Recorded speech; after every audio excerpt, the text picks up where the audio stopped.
We're live. Oh, it just gave me a. Oh, there we go. I think it just gave me a message though. I think. Is it going or not? It's live. Okay, we are live. Okay, so yeah, no, Nate stupidly accidentally hit the end stream button when I don't know, like, because I meant to just stop screen sharing, and I thought I was clicking the stop sharing button, even though it's clearly a very different button that's in a different portion of the UI. And so, yeah, it was just me being really dumb. The link is there if you want to hop back in. I just got a message from StreamYard saying about you're streaming too frequently or something like that. Is there like a cap? Are we running into some kind of unknown cap? Well, yeah, probably these 15 and 16-hour streams are a bit excessive, I would bet. Yeah, I don't think they anticipated that. Yeah, that's true. Yeah. Well, and probably on StreamYard, because it's out on YouTube, you could probably delete those streams. It won't delete them from YouTube, I don't think. No, if you delete it from StreamYard, it will not touch it on YouTube. That's true. Probably be in your best interest to just go ahead and delete those. So you've already backed up the 15.5-hour one? It's out. Well, we actually have space in the library, though. That's not what it is. So it wasn't. That's like. So it's like there's still 20 gigs of storage space left in the library. So whatever it is they were saying, it's just like, I think it was just like a warning.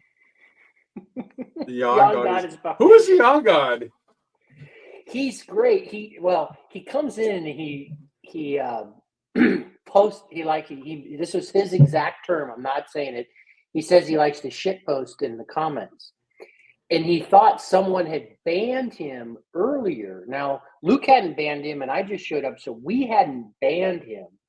Now, maybe someone with a wrench, because sometimes someone did. I saw it when it happened. Oh, okay. And I actually was kind of surprised because I did put the troll in the feet that we just had. I don't remember the name of the troll. So now that, I did put him in timeout, but I didn't ban him. Yeah. So again, a lot of times it's just timed out for, like, I don't ban people. Like sometimes when people, like someone during the live stream, someone was getting really personally mean towards Hezi, and I said I have a low bar for this, but I felt like it had totally. Who would be mean to Hezi? It had reached What's wrong with these where people? Huh? It was what I would call anti-Semitic or whatever, and so I didn't ban the person. No, it had gotten really personal. Like it was just so they weren't really mean toward Hezi because they didn't know Hezi, and right. And they were just like, yeah, if they didn't, and if they took the time to get to know Hezi, they wouldn't be mean to Hezi because Hezi's amazing. So I guess someone with a wrench must have put him on timeout. Now here's the problem, like. I didn't know, like, I don't know how to untime out someone or anything or whatever, because and by the way, we allowed him on the live stream and asked him to participate, right? And I think he just wanted to have his access to be able, which is fine. Like, he totally wants to participate at the level he wants to participate in. So I do hope, though, that Young God does come back and come into one of these live streams, like Luke invited him. I would love. He was in he was showing, when I first got in the stream this morning, he was showing in the stream. Yeah, with no image. He actually turned his camera on to say I was banned, but then he came back on, and I left it on because he had in his subtitle was "I'm here until someone unbans me." He just wanted to be here to have someone like try and go figure out how to unban him. I don't know, maybe on your channel maybe it has to be the YouTube.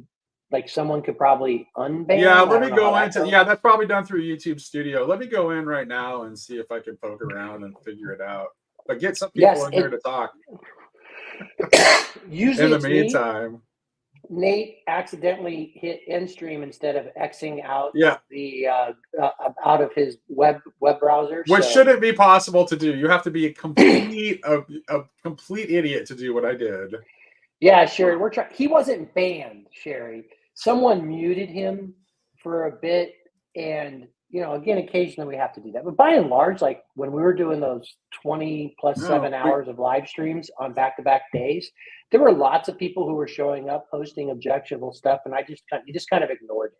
You know what I mean?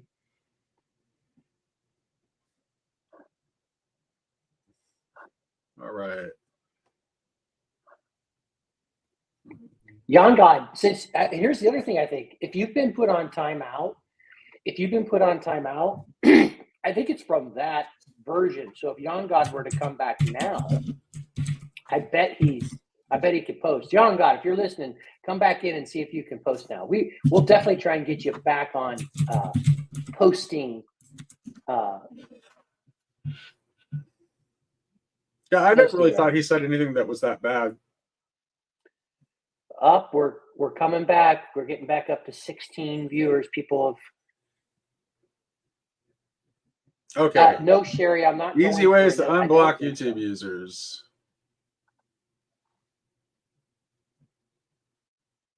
Let's see. This is Young God, what you're watching here is the ultimate reconciliation of all things in real time. This is apokatastasis, as Nate is looking to figure out some way to restore your ability to shitpost in the comments.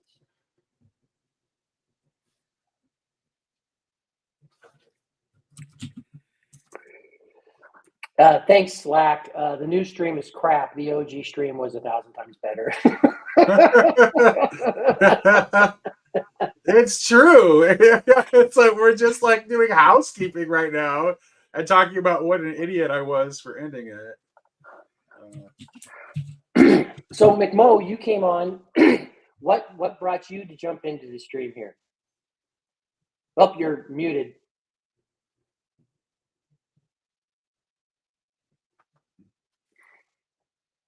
Oh, God. What is this? What is this? There you are. Here you are. Know? Nate, what is this even? Newman, you've been showing up. What is this?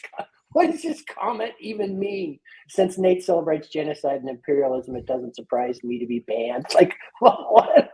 To say that about Nate, I didn't ban him. He was on timeout. That's why he was able to comment. Okay. I don't like how does like I celebrate genocide and imperialism. It's like, yeah, what is that? Yeah, Nate, you've never said anything like it. I think it must be. My guess is it's rejected. It's a reaction to my stance that the conflict in Israel and Palestine does not represent a genocide on the Israeli side. So that's what it is. So that's the only thing it could possibly be. It's not a genocide by any definition of. Because I'm barbecuing on Memorial Day. Well, sorry, I'm proud to be an American. Hell yeah! This is a place of patriots. Newman, with a name like Newman, it's very easy to, No, I'm sure Newman is a delightful person, but yeah, I really just wanted to get on earlier because Nate was all by himself, and I was like, finally, it could just be me and Nate. Yeah. But yeah, if anybody, Lance leaves. If anybody richer than, I'll figure out. This is you and I talk. That's more important than figuring out how to. Hey, Lance, you know how to Google. Figure out how to unban the guy. Oh, no.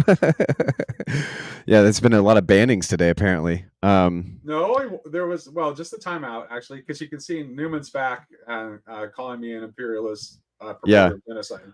Well, there was a band scandal, about 4 hours ago this morning with Yawn God, but I think we got that one. That's actually what we're trying to. That's what we're talking about trying to fix was Yawn God. We're trying to figure out how to unban him. How is he banned? It's funny. It wasn't an admin. It was somebody with. I'm working on it, Nate. We'll figure it out. Okay. Well, all right, so you got me one-on-one. Yeah.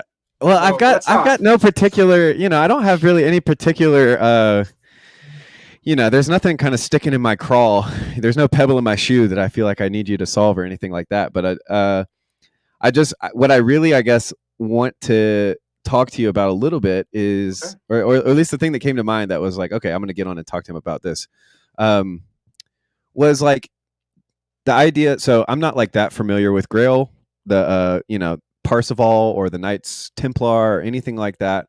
And I once made a joke. I can't remember who I was talking to. It was Alan or somebody, but it's like Grail country. It should be called George McDonald land, But do see, so here's what I'm thinking of basically is like the difference between the mystic and the knight, and of course because of Kierkegaard, I feel like that's inherently, because he uses the phrase the night of infinite, what is it, the night of infinite resignation versus the night of faith.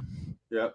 And but I feel like I do remember you had a conversation a while ago about Merlin, but I guess I'm curious because it's like, is it the whole story of the Holy Grail that was kind of the genesis for the name, or like what was, because you could have called it Knight's Channel.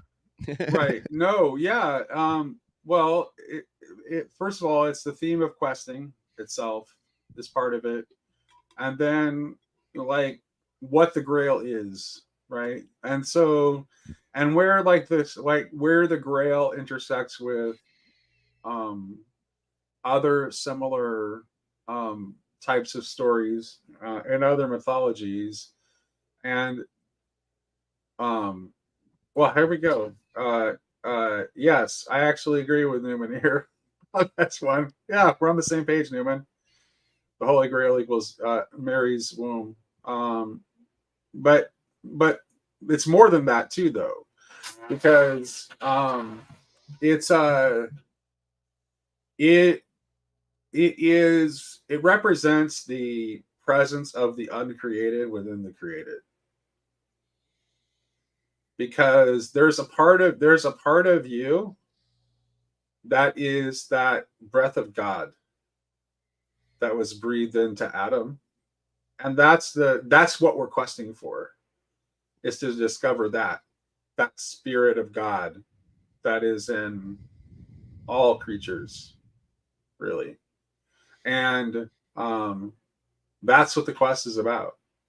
And so that's why, and there's a direct connection between the fact that we're called Grail Country and that I'm dedicated to having conversations, because I think we need each other, and we need the process of dialogue to help each other along our path for what we're seeking. Okay. Yeah. Beautifully put. Maybe, I guess what's coming to mind right now is the idea of like, oh gosh, it's the Joker from. This is an astute. Yeah, this is right. Or what bored or in some case, yeah. Okay, yeah. Or there's something wrong. Yeah, definitely it happens and the quest happens out in the wilderness. So it's like, yes, it's the culture is starting to fall apart, and you have to go out into the wilderness to seek the Grail. But it's the ultimate source of restoration when you discover what the true nature of the Grail is. Right. Well, and that's where my mind was going, because it's like the concept of the quest is kind of a difficult one in a sense, because in a way we're kind of like always on a quest, like my life's not over, so the quest is still going. But the spirit is already I'm already indwelled by the spirit, I've already got the breath, and yes. If I stop thinking, I still keep breathing. I actually have to purposefully stop the breath, kind of a thing. So but the quest is figuring out how the quest is the process of learning to live from that place, from where you're actually where your finite created being is actually connected to the infinite uncreated source, like where you're actually connected to that, and that point, and to live in the awareness of that connection. But is it so? Okay, yes. Isn't that point though a point of rest? This is why, like in Sickness Unto Death, Kierkegaard's solution to the either kind of focusing on our finiteness and how we'll never be as good as we want to be, or our infinitude, where we kind of have these desires that are always kind of unmet, is the place of resting exactly where you are. And so that's why for me that it's a curious paradox or whatever between the like this quest, this active going, and this kind of passive realization that the kingdom is within you, kind of a thing. Right. Is that and that dynamism, I think, between kind of the you could call it like the mystical on one side, and kind of on the other, maybe the like conquistador or something, like like those two spirits kind of being in dialogue or in dialectic. To me, has always been because well, yeah, go ahead.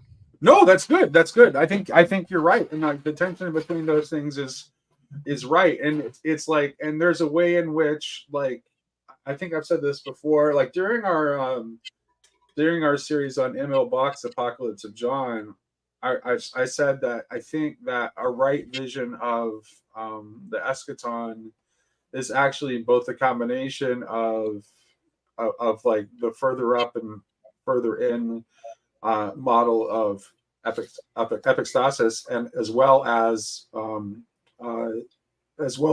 Sabbath and rest, and that these things like are somehow not in tension. I also feel spurred on or called to mention for all of our travelers out there that rest can also be confused with sloth, and like that like something I've been wrestling with a lot recently is just kind of the juxtaposition of those two things, and just kind of how much of a temptation it is for me to just kind of fall back and to be held and carried by the love of the Lord that's at work at all times in the cosmos, instead of kind of living into my purpose or whatever, which is to right. make to be fruitful and multiply. So like there, but then that also kind of, so this is the other piece that I wanted to bring in, which is and to bring others into contact with that. Well, maybe peace is a better way of talking about it than rest. Yeah. Well, so I don't know how this connects now, but another part of it that's been ringing in my head has been like the first card of the tarot in Tomberg, which I haven't finished the whole set with Tomberg, but just the idea of the magician and turning work into play, and that kind of idea of like the effortless trying kind of a thing. Yeah, concentration without effort. Yeah, that's the first arcanum. Yeah. And I think that's like, I think we can, anyone, if you've ever been in a flow state at all, I think you have some sense of what that means, right? Because that's what a flow state is. A flow state is concentration without effort. And there's a way in which that, like, when you're in that state, like, you're connected to source, and you're expressing some aspect of love. It may not be it in the fullest sense, but you are, because you only get, in order to, anything that you can get to that place in any activity that you can get that place in is something that you have invested a lot of love in. Because you've been able to make your doing of that something that you're doing with your whole person, and so then you don't even have to think about what you're doing. You just do it. Right, and that's contrasted with the type of religion or Christianity that would say the point is to think about what you're doing, and for everything to be purposeful, and for everything to be the quote unquote right thing to do, right? Like that's right. in contrast to ethics, and it kind of, to me, speaks to the idea of the law being written on our hearts.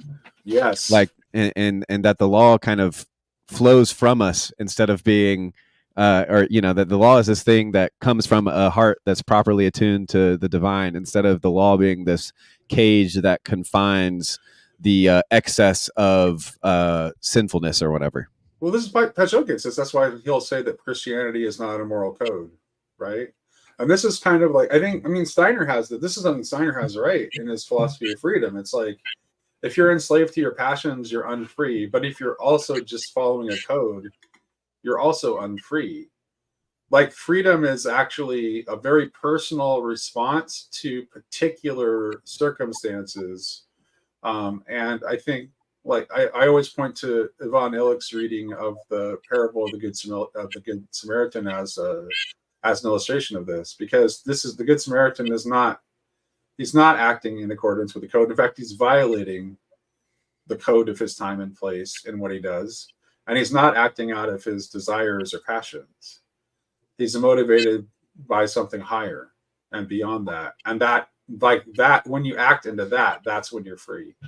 Well, it's what came to mind was that like the Good Samaritan, because it's just a parable, so who Right. knows if he was real or not. But like the idea is that the Good Samaritan was spurred on by the necessity of the story of Christ, and so if you get what I mean there, that's like a giant double entendre because because he acts out, he embodies the pattern. Like in the action of the Good Samaritan, love your enemies is not just like a thing that we say. He acts it out, because it would, like, to understand like the full impact of the Good Samaritan, let's put it in our context. This would be like a Hamas fighter seeing a wounded IDF soldier and choosing to take him into his own home with all the risk that would entail, and to personally make sure that he was healed and restored. That's what's equivalent. And no moral code is going to get you to that place. Right. The law in that sense only increases the trespass. Right. Like, because as soon as you start trying to nitpick all of the things that the Good Samaritan did wrong, you're no longer, and sorry, Ty, I knew you were about to say something, but like, you're no longer actually like, receiving the story of Christ. Like, so when I said the story of Christ, the story that Christ was telling, you're not hearing it right if you're thinking about all of the things the Good Samaritan is doing wrong. Like if you're thinking about the fact that he's touching this unclean person, if you think about the fact that like all that stuff, like, and the fact that the Good Samaritan, because he's this fictional quote unquote character, his will is actually consumed in the will of the storyteller. If that was the point that I'm trying to get at is we don't know what the Good Samaritan was thinking about when he helped the guy. So like, but what we do know is that Jesus was thinking about the Good Samaritan when he was telling the story in response to the question of who is my neighbor. And so like that kind of, and maybe I'm spinning out, but like that kind of embeddedness of the fact that that's just a parable, so it's in the mind of Christ. But then that also, like, when we enact that story, we are also in the mind of Christ in some way. Which, yeah, maybe I'm just spinning out now because I can't remember exactly the connecting piece. But no. Ty, what were you going to say? Yeah, it's interesting that that's the way you went, because I was going more with what Nate was saying, in the fact that the pattern is only possible. I think it does connect with what you're saying, because the pattern's only possible. The pattern, to the people who are listening to it, it sounds blasphemous. There's no worldview in which that's acceptable, and I think that's why Nate went to the most extreme example of our time, which is, from anyone's perspective, everyone's pissed off at that guy for That's right. that's before the story of Christ. So that story gains more power because Christ did it himself and did suffer the fate of the world, despite the fact that he did bear all our sins and all of those good evangelical stuff. And yeah, that's what I thought. But it's more interesting, I think, that you're saying the will of the Good Samaritan in the context of the parable is in the mind of the storyteller, which is Christ. Yeah, that's just true.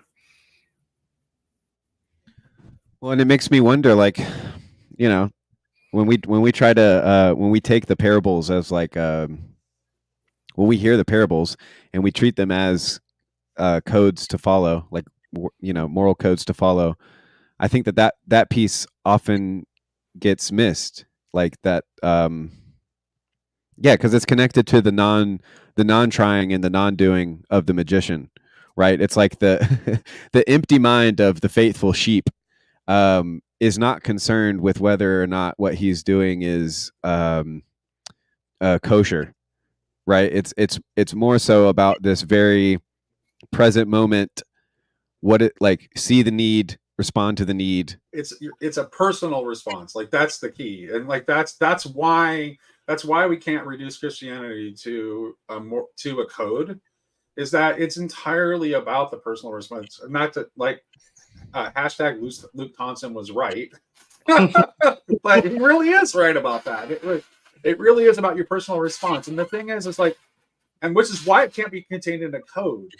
Like for example, like this is like I'm Anglican, and so in our general confession, we confess the things that we have not done, that we have failed to do, right, as well as the things that we have done, and those are always a lot bigger.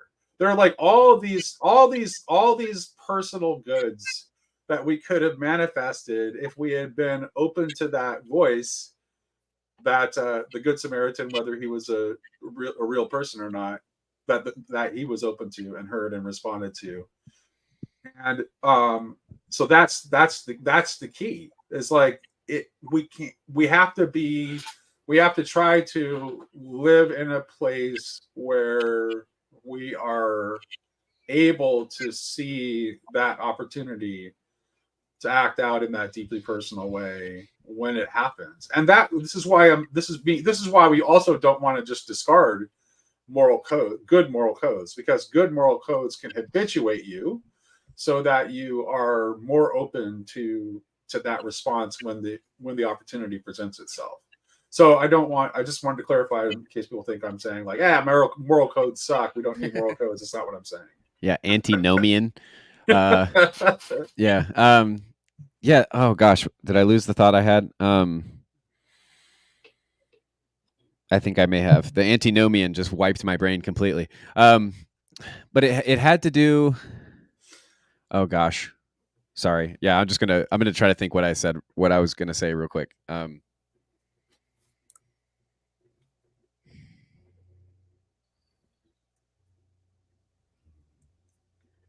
Yeah, no, nothing. It's complete mind blank, complete mind swipe.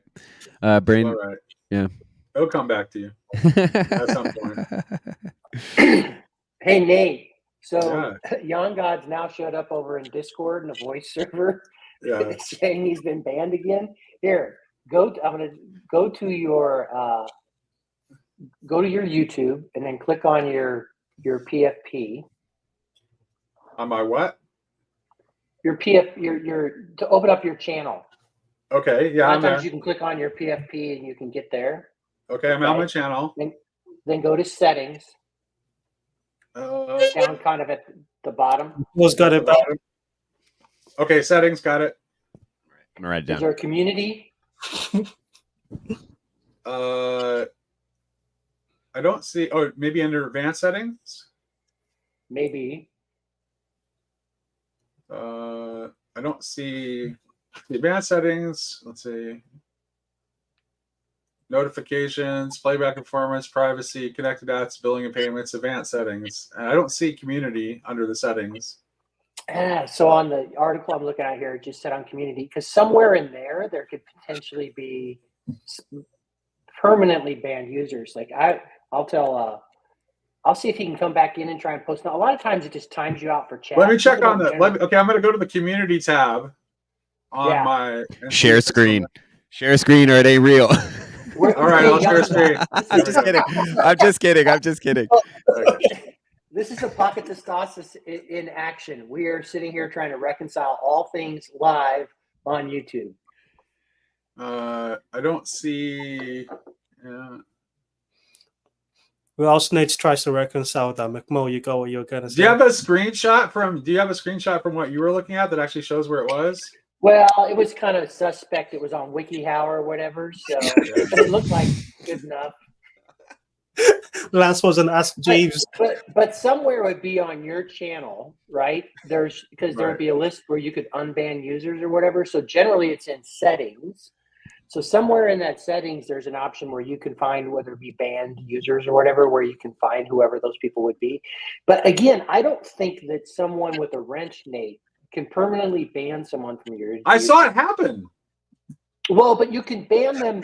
Like it shows up like that, but it bans them. It like puts them in timeout. Right. Oh, Wait a minute. I might have found it by just poking around.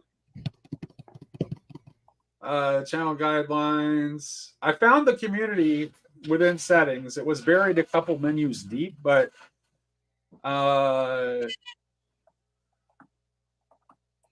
well, I think it doesn't actually. It doesn't. It actually just lets you set community standards and a welcome message and guidelines. It doesn't actually. Yes, all this works so he can cuss us out. Absolutely.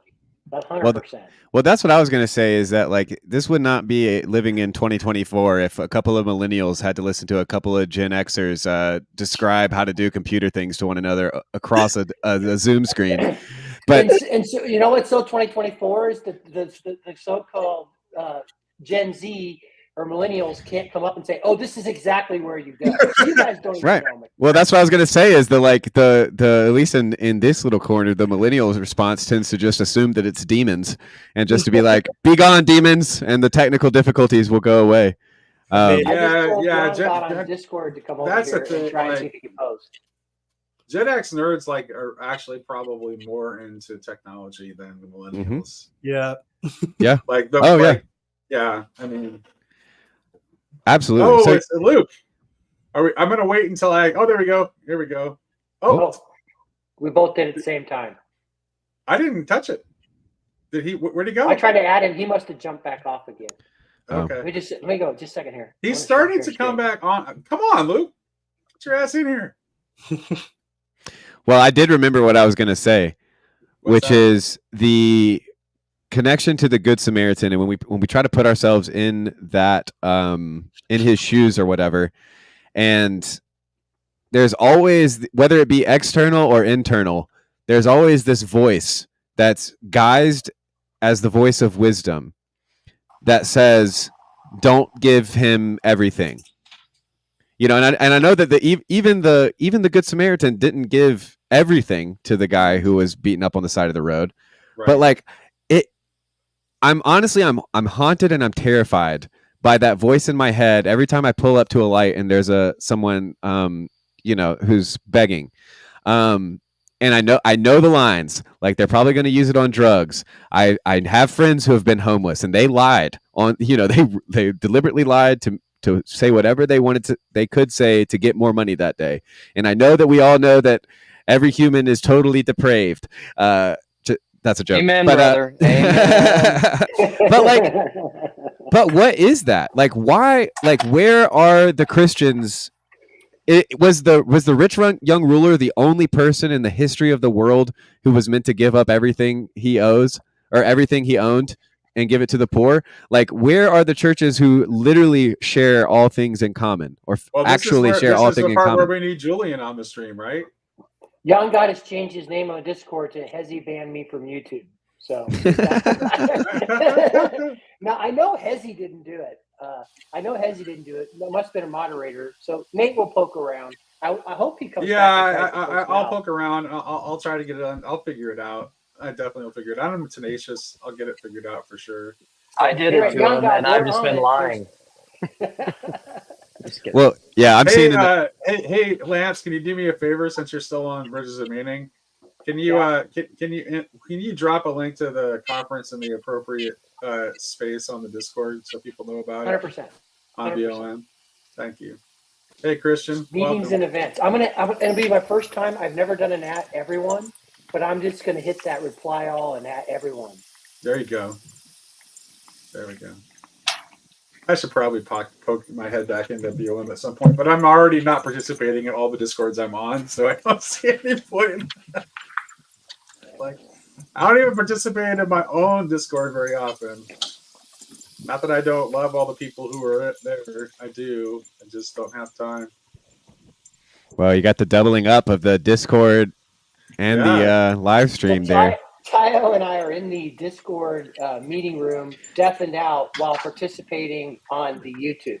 We aren't, this thing hasn't gone to ludicrous levels or anything yet. I know. I went into Discord and I saw you guys in there, and I'm just like, "What are you doing? Have you both gone insane? What's happening?" Well, we were I just thought back. Hours. I don't know why old people don't understand Discord with stuff like that happening. you have to be an online addict. You have to be the equivalent of a junkie who's just addicted to having notifications and yeah, I think that's probably what it is. I have no notifications activated. Someone noticed McMo. Someone had noticed the similarity between your privacy screen and Jordan Daniel Wood. Jordan Daniel Woods is stylistically quite different. Jordan Daniel Woods actually looks just like David Bentley Hart's. Right. I was going to say David Bentley Hart does one too. So really, McMo's been colonized by David Bentley Hart. Well, the big difference between me and those two guys is I'm just a lot smarter. Yes. My favorite to this day, I don't know, I've probably said this before, Nate, but I don't know if you've ever heard it. My favorite description of David Bentley Hart was by Douglas Wilson, the Reformed pastor from Moscow, Idaho, where he said, David Bentley Hart is, in my rough estimation, about 3 times smarter than me. The problem is he writes as if he were 5 times smarter, and I find it off-putting. That's good. Hey, Luke, That's good. You missed this on the live stream. Nate said Luke Thompson is right, so we hashtagged it. Oh no, he got it. He got it. Okay. How do you think good. he's here? That's good, yeah. This isn't a coincidence that I came back. And also in good news, so my son has lost his wallet ever since I think Pascha, because on Pascha night, one of the deacons wanted him to go out with a bunch of other kids to White Castle and get a crave case, because those are the things Orthodox do on Pascha when they're breaking the fast. And he's not had his wallet since then. It's like, what are we doing? And we need to get a new license. We need to do this and we need to do that. And this is like the first day I've just had a bunch of extra space and he has time. And I was like, you want me to go find your wallet? I was like, I'll go find your wallet. And so he just went into his room, tore his stuff apart. Guess what we found? His wallet. Weird. Hilarious. I just have to say that like White Castle Pascha thing is maybe the perfect expression of orthodoxy in America. Yeah, that's American orthodoxy right there. Let's break our fast with some White Castle. American. That's great. That's fantastic. That's fantastic. I love it. People out here calling Twitter evil, and people are watching Grail Country on Twitter right now. I mean, we're defeating the beast from within, guys. How could it be evil if they're giving us attention? Exactly.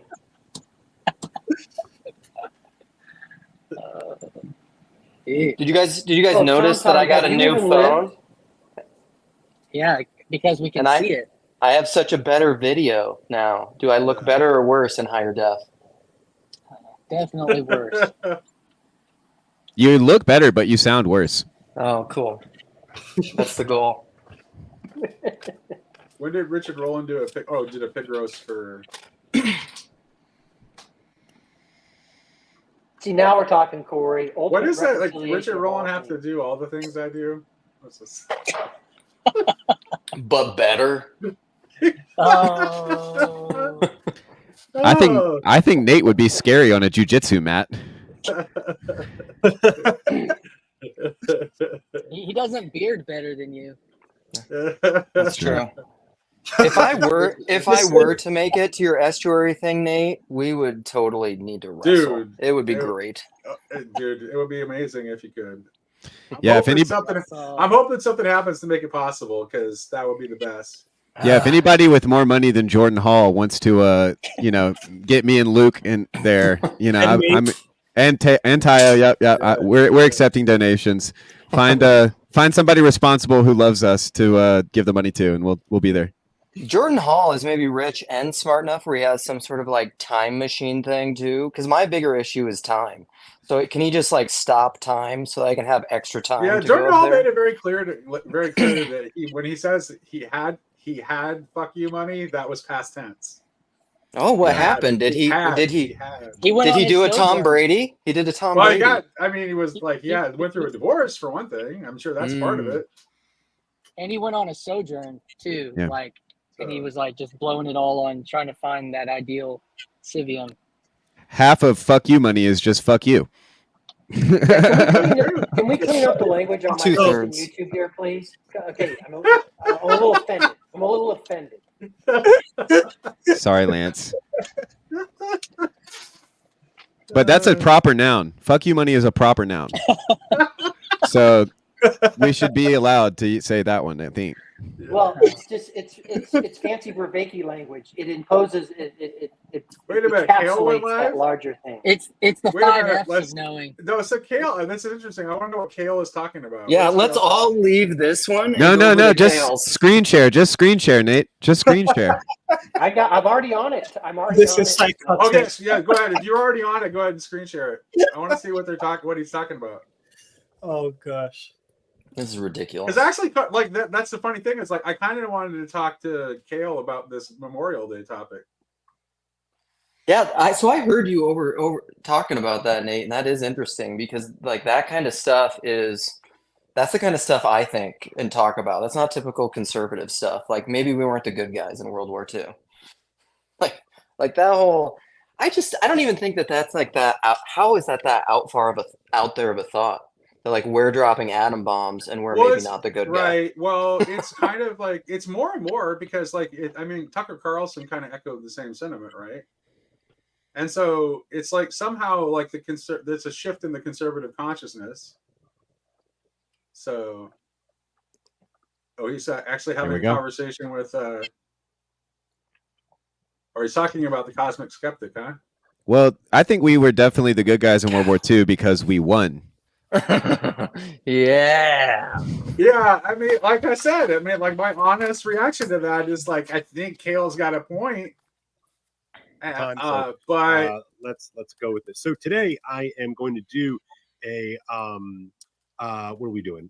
We are going to do a kind of a reaction video. We're reacting to him reacting. Between Jordan Peterson and Alex O'Connor, Cosmic Skeptic, that I'm sure most of you have seen. If you haven't, I will eventually put a description in the show. No, this is peak meta modernity. Kale should be on here talking to us about been on his show a couple of times about the American myth. It'd be way more interesting. And he than this. runs a show on sort of the cap. Oh, this is ridiculous. When we were in, when we knew we were going for the, 16 hours or whatever, Grim started to live stream. I almost just live streamed Grim while we were in the middle of that. So we don't want to take all the oxygen away. Who's this guy? Anthony? Oh, it's another Catholic guy. Yeah. Of course, another Catholicism. Catholic corner. The Catholic What's corner. the Catholic corner of the corner? What's the image behind Kale? What is this image? Is this the Cosmic Mary? It is interesting. I know he does. This is what he has on that. I've seen this before. I've seen it before too, but I don't know what the image is. Here, Don's all over this. This is Mystery Science Theater redo, and I'm here for it. I'm with you, Don. Absolutely.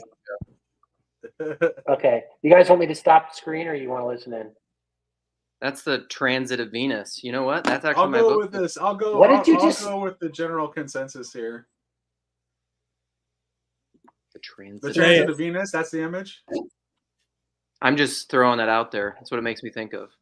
Oh, okay. You said trans Venus? What are you talking about, Bruce? I mean, isn't it funny that I was thinking that the other day, the whole men are from Mars, women are from Venus. Like, we can't even say that today. Like, people are like, no, it's not true. We're from the same planet. We can't even have good metaphors because of woke. Actually. Okay. There's something what do you mean by that word? What do you mean by that word? Which one? There's a lot of words. I think woke is the one he's pointing at. Oh, yeah. Well, I was just referencing the meme, like, we can't X because of woke.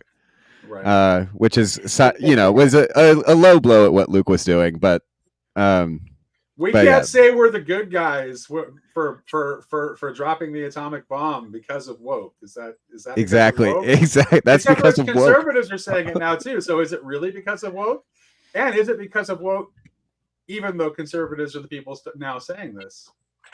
Well, woke just defines. What are we hearing? And Dutch, hearing voices. Zelda means rarely. I didn't even know he was Dutch too. I was hearing Discord interrupt. Sorry, I was on the. That was my bad. I'm so sorry. I just started hearing voices and I was like, "Oh, here it comes! I've lost my mind again." Oh goodness. What were we talking? Oh yeah, because of woke. Yeah, woke is just the people that disagree with me, right? Because I like being sleep. That's right. Oh no, Raise Your Addicted. I was on 2 streams and the Discord, and it almost caused a mental break. I can't even imagine trying to do 2 streams at once. That's Could just it not cause a rip in the time-space continuum? I can't even do a stream and pay attention to the comments. That's Now because Tyler's back over in the Discord stream. He's participating there. All right, Joy's over there too. Joy. Wow. Frimpong. Yeah. Well, I guess the energy has left this stream. I guess we should just hang it up. Just got to go back and forth. That reminds me. So I'm from Savannah, Georgia, and one of the things about Savannah, Georgia is similar to Louisiana, or not the whole state. What's the place called? The where they have Mardi Gras? I don't know why I can't think of the name. New Orleans. New Orleans. Nolans. But yeah, so you can drink outside. So I've been in more than one kind of night out with friends, and if the group is big enough, what ends up happening is people will go to one bar, and then some of the group will leave because they don't like that bar, and they'll go to the next door bar. Same thing kind of happens in Nashville, but yeah, this is what it feels like right now on this holiday. Is like there's all of these like bars right next to one another, and you can just I am down with the Goody Mob and Outkast, absolutely, Parsons, 100%. But yeah, like you could just go from bar to bar, and some of them are more like some of them are loud music, and all you're supposed to do there is dance, and then some of them is like quiet, and you can sit back and have deep conversation. But at this point, I have no clue what the bar we're at right now is doing. Nobody does. Well, one of the things people have learned about me, they probably should know already, but what started with, as soon as the live stream, I could tell it was going to a ridiculous length, I was all in. And Luke saw me at like 10 o'clock at night. He's like, dude, you are so happy right now. You're grinning in from ear to ear. So anytime ridiculousness and extreme breaks out, I'm all for it. And I want to. Lance is just like, this is as close as I'm going to get doing coke again. Exactly. All right. So Luke, let me try to trap you in my net to get somebody to actually talk about this idea, since you expressed your sympathy toward it. So what happens to American identity if we deconstruct? What I see is at this point in our history, like that is like kind of like the last shred of the American myth that we kind of are still clinging to. And then what happens to us as a people if we let that go? What's the last? The idea that we are the good guys in the Second World War. That we are that we are a nation that uses might for right. Dude, that's a lie. Yes. Well, I can talk about this while Luke's kids interrupt his stream. Yeah. But like in some ways I feel like that's already happened. Like I don't know a single person my age who genuinely believes that like America is God's plan for the world. Like that, and that was like, and I'm Gen X, and with us too. I still believe in the ideals and what America stands for and patriotism, like I'm there for it. But all these foreign wars and intervention and all this other crap, we're done with it. And by the way, I would just say it would be surprising to you, Nate. Well, you would get it because you're neocon. Most of the populace, like the major base of the Republican Party, is anti-war, freedom of speech. It's like they're the new liberals. Yeah, it really is. This is right. And it's nothing. It's not that. Yeah, exactly. I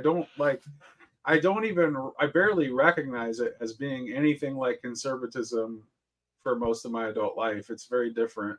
Well, but McMo, what I would say to your point, all the younger generation, they don't believe any of that stuff, but very much like Peterson's illustration of we need a revivification of whatever's holding the country together, because they're living off the remnants of a dead whale.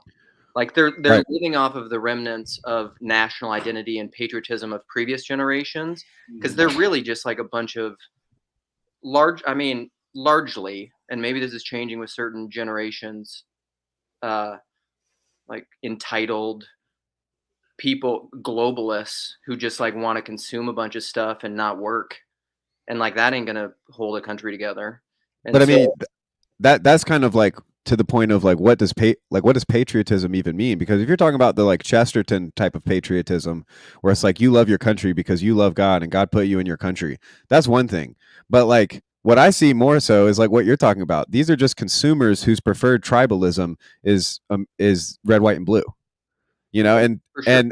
and so I do think that there's a kind of entry point. Like I think I see Shane Gillis doing this with a sort of ironic patriotism that's willing to say like, yeah, we were right to bomb the Japanese and we were right to invade Vietnam for no reason because they needed freedom, you know, and like to point at the sin. Yeah. And Gillis is so funny when he does that. When he's like, America, yeah, fuck you guys. yeah. The best. And so I think that there is kind of this weird, especially for men younger than me. So like I'm, because of my job, I'm in contact regularly with you know, the height of privilege, the attractive white man in his 20s is some of my coworkers and stuff, you know. And so like and they love the USA. But what they think of is the national anthem playing before their favorite sports. It's a can of cold beer on the beach. Right. Yeah. This is what I was pointing to earlier. Yeah. It's freedom. Yeah. Yeah. Right. Yeah. That's right. That's like where, yeah. And I think like, and that I think where we can see like, that is also clearly more about a love of nation in like the sense where you're distinguishing between the nation and the state, because none of those things have anything to do with approving of the form of government or you know, approving of our institutions or thinking that we're on the right track or anything like that. It's just like just like a celebration of things that we are connected with in our identity as Americans, as members of this nation. And I think that's still pretty much alive and well. The question is like, what happens to that if we let go of this? Like, because I think that like there's a way in which like the story of us as like basically a nation of Christian knights is what it amounts to, right? That are going out into the world and righting wrongs, and we're using force, but we're using force only for. I mean, obviously, this isn't actually the case. Is this the round? In our imaginary, that's what we're doing. Well, yes. And I think one of the things that's on the rise. We actually called the Kennedy administration Camelot, dude. Yes, of course. It's like this kind of like Arthurian idea of using might for right is definitely deep within our consciousness as Americans. Yeah. And I think one of the things, and Luke, you know this, and this has happened for me. So this is my transformation, which is it's the ultimate personalism. It's the ultimate locality. What I have morphed into is I do believe in the ideals of the original ideals of, you know, when the United States was formed as a way to keep protection from us against tyrants, right? That truly was in essence kind of what it was. And so I've come into like ultimate personal freedom, right? This sense of, you know, against the authoritarian state and trying to protect us from the powers that be and so on and so forth. And so I went from which would have been just, and I would still call myself a patriot. And I love the flag and I like singing the national anthem and I like all that stuff. But at the same time, I'm awake to particularly what Eisenhower warned us about the military industrial complex. I mean, this man was trying to warn us what was going on, and now I'm fully awake to that.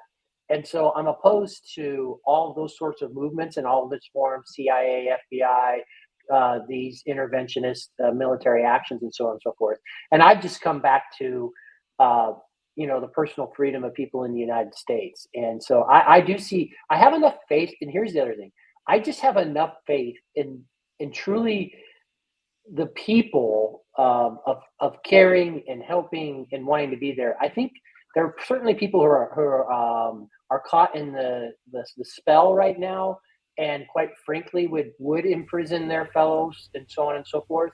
The left has taken on a very authoritarian position in terms of like particular ideologies. But I think 70% of us don't agree with that at all. Like, and that's Democrat, Republican, like independent, libertarian, whatever. Like, we all still want to just open things up for maximal freedom. Yeah. So, but what part of my question is there's got to be, I don't know what will happen to America, because if my whole broad idea of institution and religio based in the written word, because that's almost what America is. If you ask in the Yoram Harzoni like case for nationalism, what is the unifying thing that's holding? He essentially talks about religio in that book, some unifying principle, idea, spirit that holds anything that is together. And with America, he would argue, I don't know that he argued this, but you could say it's these principles. America is like a country that's founded not on ethnic, because it's a melting pot, not ethnos, theoretically. It's rooted in these ideas that we hold to be self-evident. So it's like the first almost state rooted in ideology, in a sense. And what happens when you start deconstructing that because of new technological mediums? Hell if I know. Like freedom. Like this is, I don't know. It almost makes me think of. No, we created a secular space that had an aura of sacredness to it. This is why, by the way, old school conservatives, like the kind of conservative I used to be, this is why they were freaked the fuck out by January 6th. What freaks them out is the lack of reverence for things that we considered holy. Yes. Do you still believe January 6th was an insurrection, Nate? Oh, fucking yes. Well, no, that's not what I'm saying. I'm talking about. Absolutely. It was a traitorous moment. Yeah, you want to bring it? We can talk. But yes, it was bad. Wait a minute. Let's be clear about this. I'm talking about how the optics of it hit people who are still view those things as sacred, right? So it doesn't matter whether it was actually an insurrection or not is actually inconsequential to what I'm saying. The optics of ridiculous people and violating a sacred space is offensive to people who still view those things as sacred, and there are people in our country who still do view those things as sacred. Right, and the fact is, you think you've been given a propagandized picture of what actually happened that day, and I would love to show you the unedited video footage of what was allowed for some of those people to do. And do you think I would love? This is a thing. Right this is a hoax. This is a hoax. I would love to debunk from all you people, and I will easily. Well, here's the thing. You know, what's more French than the French Revolution, and what's more American? What's more American than a bunch of rednecks trying to storm the Capitol? You know, this is true. Like, I love it. Like, Mark, are you trying to tell me you'd never want to storm the Capitol? Yeah. You don't want to storm the Capitol every so often? No. Never once? Have you wanted? No. You haven't wanted to? No. Oh. That's like asking if I've ever wanted to blow up a school bus. I have definitely wanted to storm the Capitol. I've wanted to invade Canada. I mean, look, this is Memorial Day. First off, look at the day. Start from the sacred moment. Start from the sacred. This is Memorial Day. This is the day that we're supposed to be to pay respect to those who've given all. Right. Okay. So for this place, Mark, I'm really glad you're here representing that in this stream, because that's actually that's exactly where I was trying to poke at. Like, we have this myth about ourselves that has actually built up a sense of the sacred. Like, there is a genuine, for people who are I think even for Lance, I think for our generation to a certain extent, like certain maybe more conservative members of our generation, I think are still haven't lost that, but certainly the generation older than us. Well, hey, it's even me and younger, because me and Jonathan Dumir were just talking about this, and me and Jonathan are about as weird and on the esoteric side of mysticism of TLC as you can get.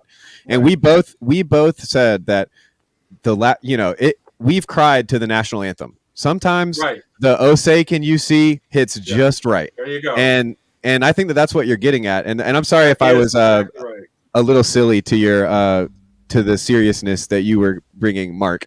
But because I don't know. I like to me the politics questions are less about who's right and who's wrong, and it's more about why is a certain group of people thinking this thing and why is the other group of people thinking the exact opposite thing. That's exactly it. That's exactly it. Bingo. Bingo. Which is what I'm trying to hope to get at. Can you restate that one more time? I'm not sure it quite penetrated. Say that one more time, please.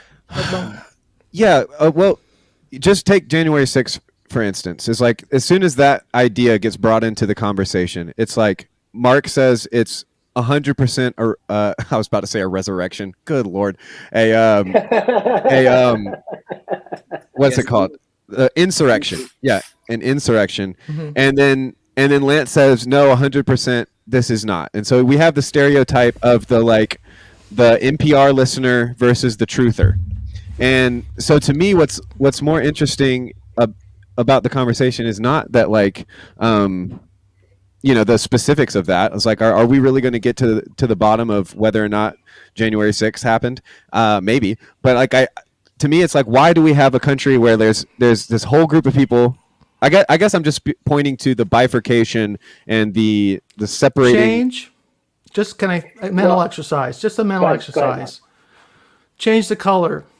Change the race of the actors. Make them black instead of white. Now, hold on. I'm not done. Let's finish the thought experiment. They're now black. They're not white. And the White House takes the initiative to protect the Capitol instead of sitting back and delaying. They tried to bring it down. I would love to. No.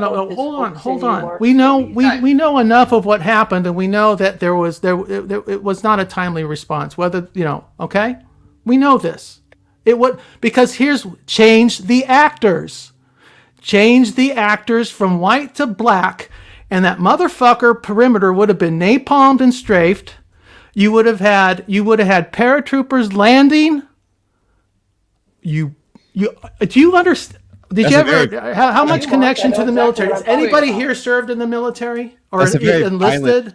It's a very violent hypothetical, but I definitely.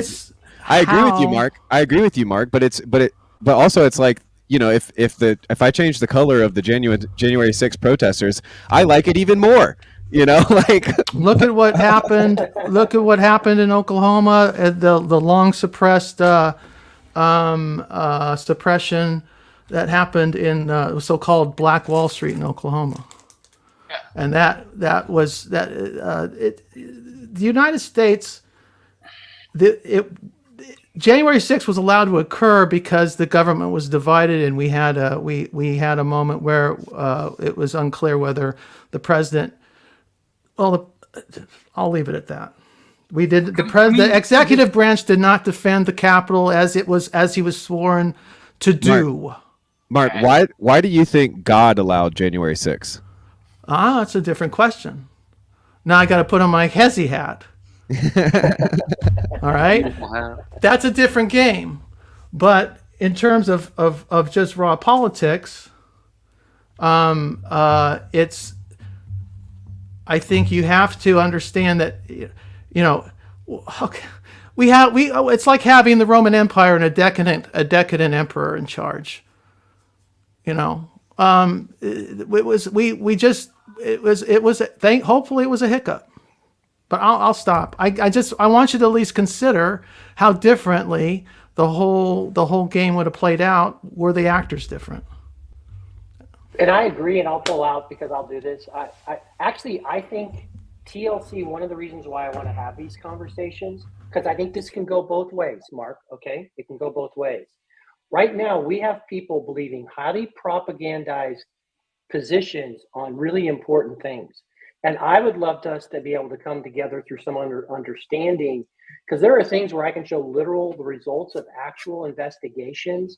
And so, for example, the Freedom Truckers Convoy was from the governmental perspective, from the left-wing perspective, they would tell you it was something else. If you were watching the people lining up on the sides of the streets, singing the thing that was around that, you would have a very different opinion about what that was. Yet, the Freedom Trucker Convoy people had their accounts confiscated. It was a thing. So I wish these sorts of things, I'm not going to talk about it here because because I don't want to take TLC.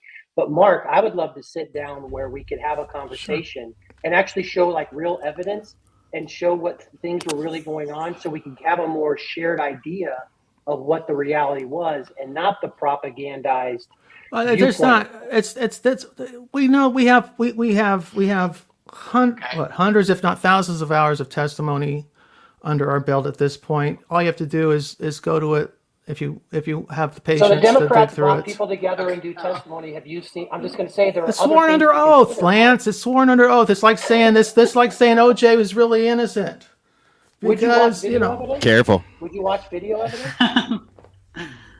Did I watch? Yes. I know. Would you watch newly seen things you haven't seen before? That's all I'm saying. But I'll consider anything vetted, properly vetted. But it doesn't really matter. We have people who were hurt. We had police. We had the sacred space violated. This country will work. This country will probably continue working. Work. I want to politicize this as much as possible. Let's return to that idea, because I think like the people who feel that like a sacred space was violated, like there's not nothing to that. There's not nothing to that. There is something to that. But here's the thing: in your hypothetical, Mark, does that change the sense of a sacred space being violated if we switch the demographics of the people who were doing it? No. Right. My response would have been, if I were president, God forbid. All right. You got my vote, Mark. You don't want it. My response would have been probably certainly more Nixonian than Trumpian. And it would have been severe. Just as it would have been I would have been just as severe with the summer protests of that year of 2020 that went sour. Okay. Any violence.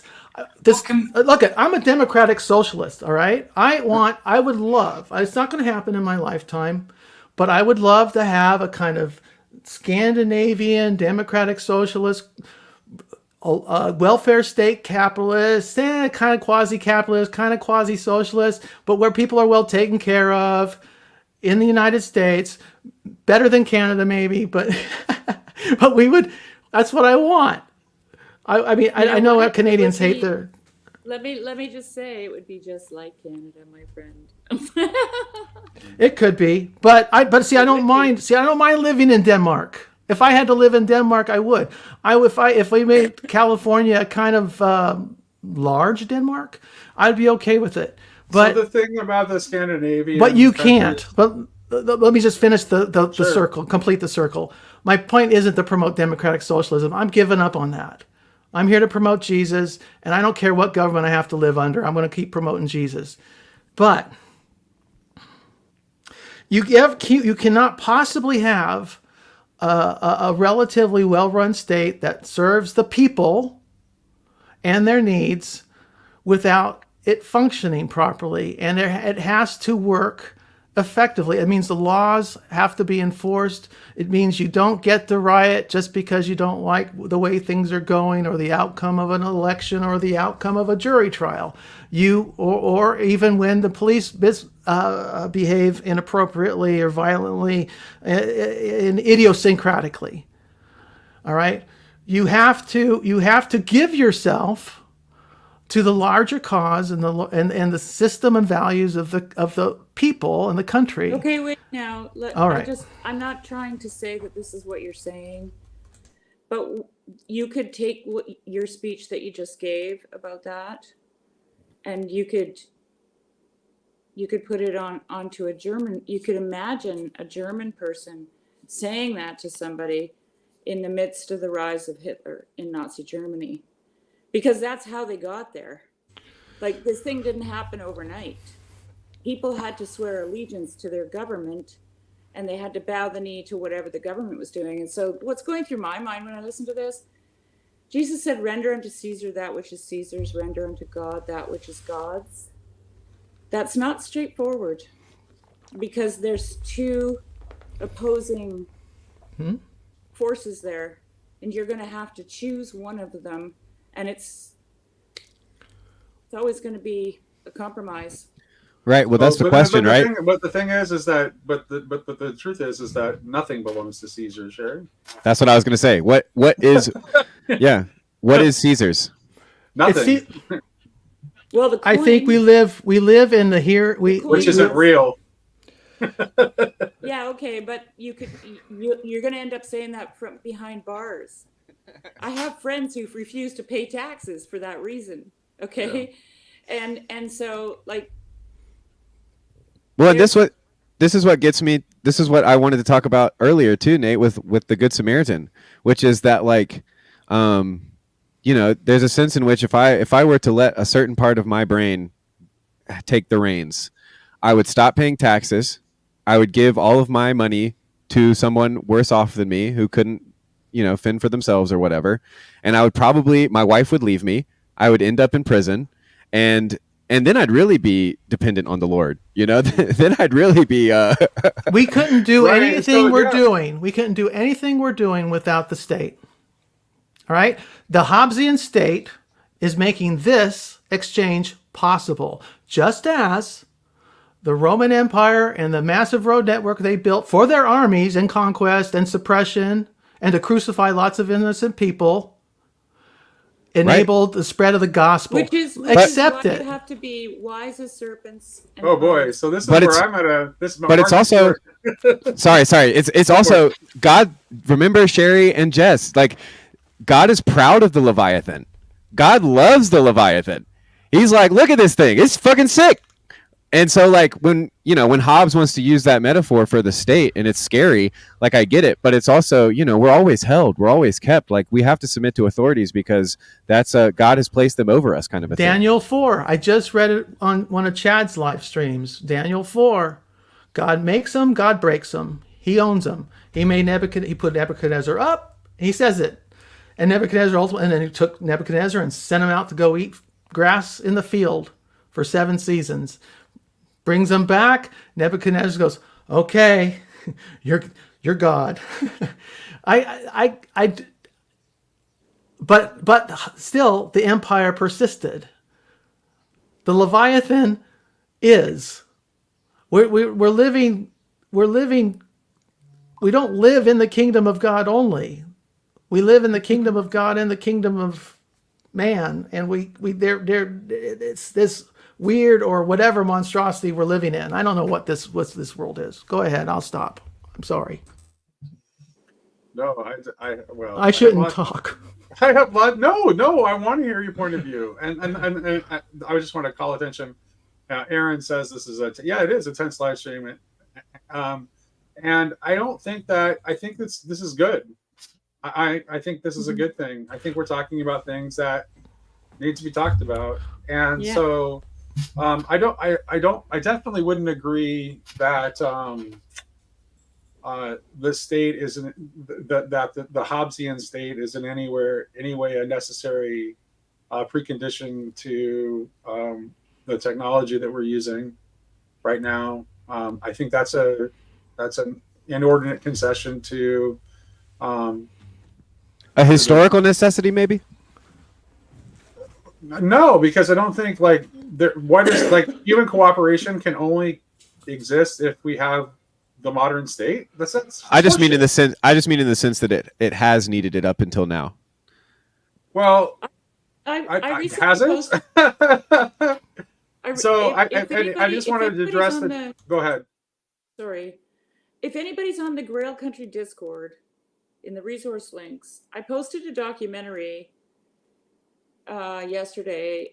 I can't remember the name of it right now, but it's about a group of hippies in the 60s that went and built this place called Taylor Camp. It was a little town, really. It ended up being a town, and I still haven't finished watching it, but it's a super fascinating thing to watch because you basically get to see people who are total freedom lovers self-organize into some kind of a hierarchical governmental system, where someone becomes the sheriff, someone becomes the waterworks guy, someone becomes the mayor, right? And and like I said, I haven't finished it yet. And I plan on finishing it, but it's just interesting to see how somehow there's a deep necessity for people who don't know how to get things done to find someone who will lead them in that area, right? Someone's causing problems, someone's being violent, someone's beating their wife, someone's stealing. We need somebody to step in and do something about that, because that's right. That's a right thing. That's a right impulse. Or the water's not running. We need somebody with the know-how, you know. And then these things just emerge out. But like everything, they grow cumbersome. They grow large, and they wield too much power, and then they have to come down and they have to start over, you know. So I think it's foolish to think that just because something is something, it's good. I don't think that's true.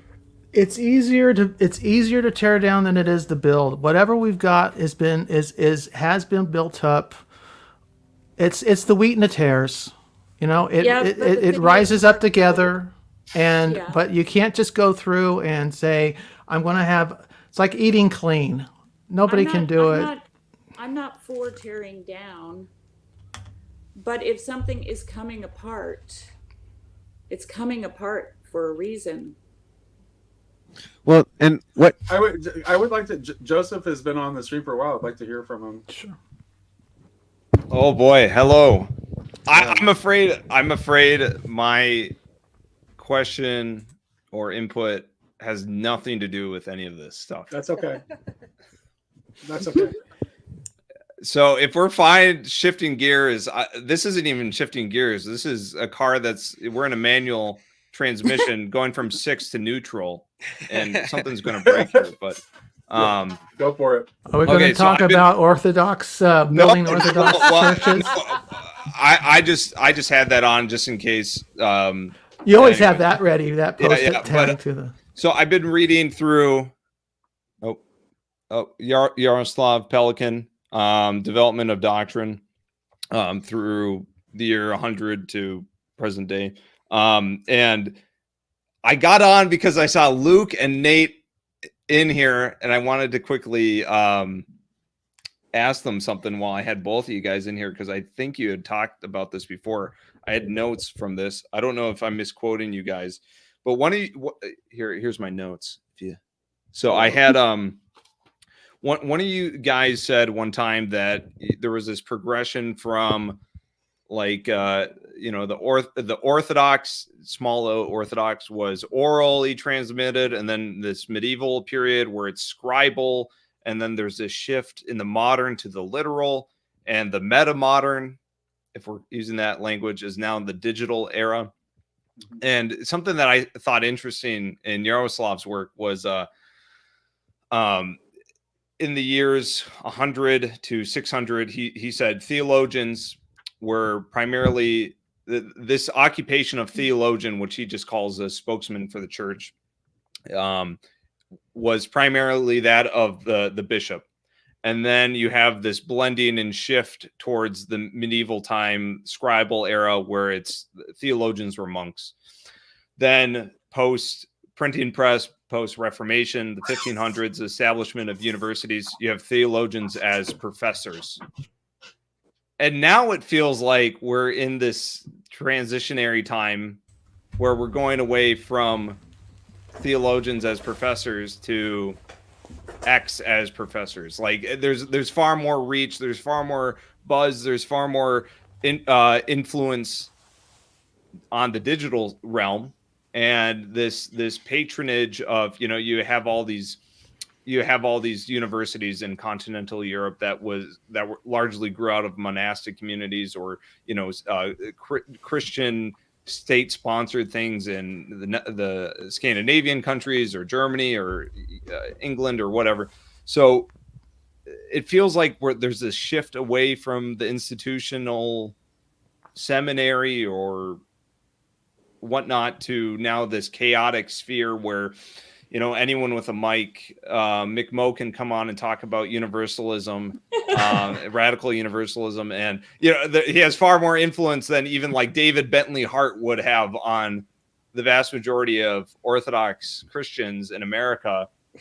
Like what is happening with this shift? Is this insanity? Am I coming across anybody? It is insane that that anybody would listen to what I have to say and think that they should follow it. But I think that you, once again, Joseph, have stepped just short of jumping off of the Protestant cliff, which is to say that now we are in the state, like I do think though, like you skipped over in the process of your thought, the stage of everyone as theologian, aka the priesthood of all believers. That's where exactly. That's where I was gonna go. And so I think that is where we are, and I think that requires two things, right? It requires one, that we take on that responsibility as normies, as just Joe Schmoes out in reality, that like, okay, I have something to say. I actually have a direct connection with the divine Logos, and he lives in my heart. So like, I'm going to trust that means I have something valuable to bring to the conversation. But then secondly, it requires us thinky talky people, us verbally acute, and the ones with the big vocabularies who had high scores on our SATs, to realize that the actual truth is still obtainable to the least of these, and that means the least of these intellectually. It's more accessible. It's exactly more accessible. Exactly. Yeah. And so like, I think that's what you're talking, like that's where your thinking goes, is that it's not necessarily like the chaos of anything goes.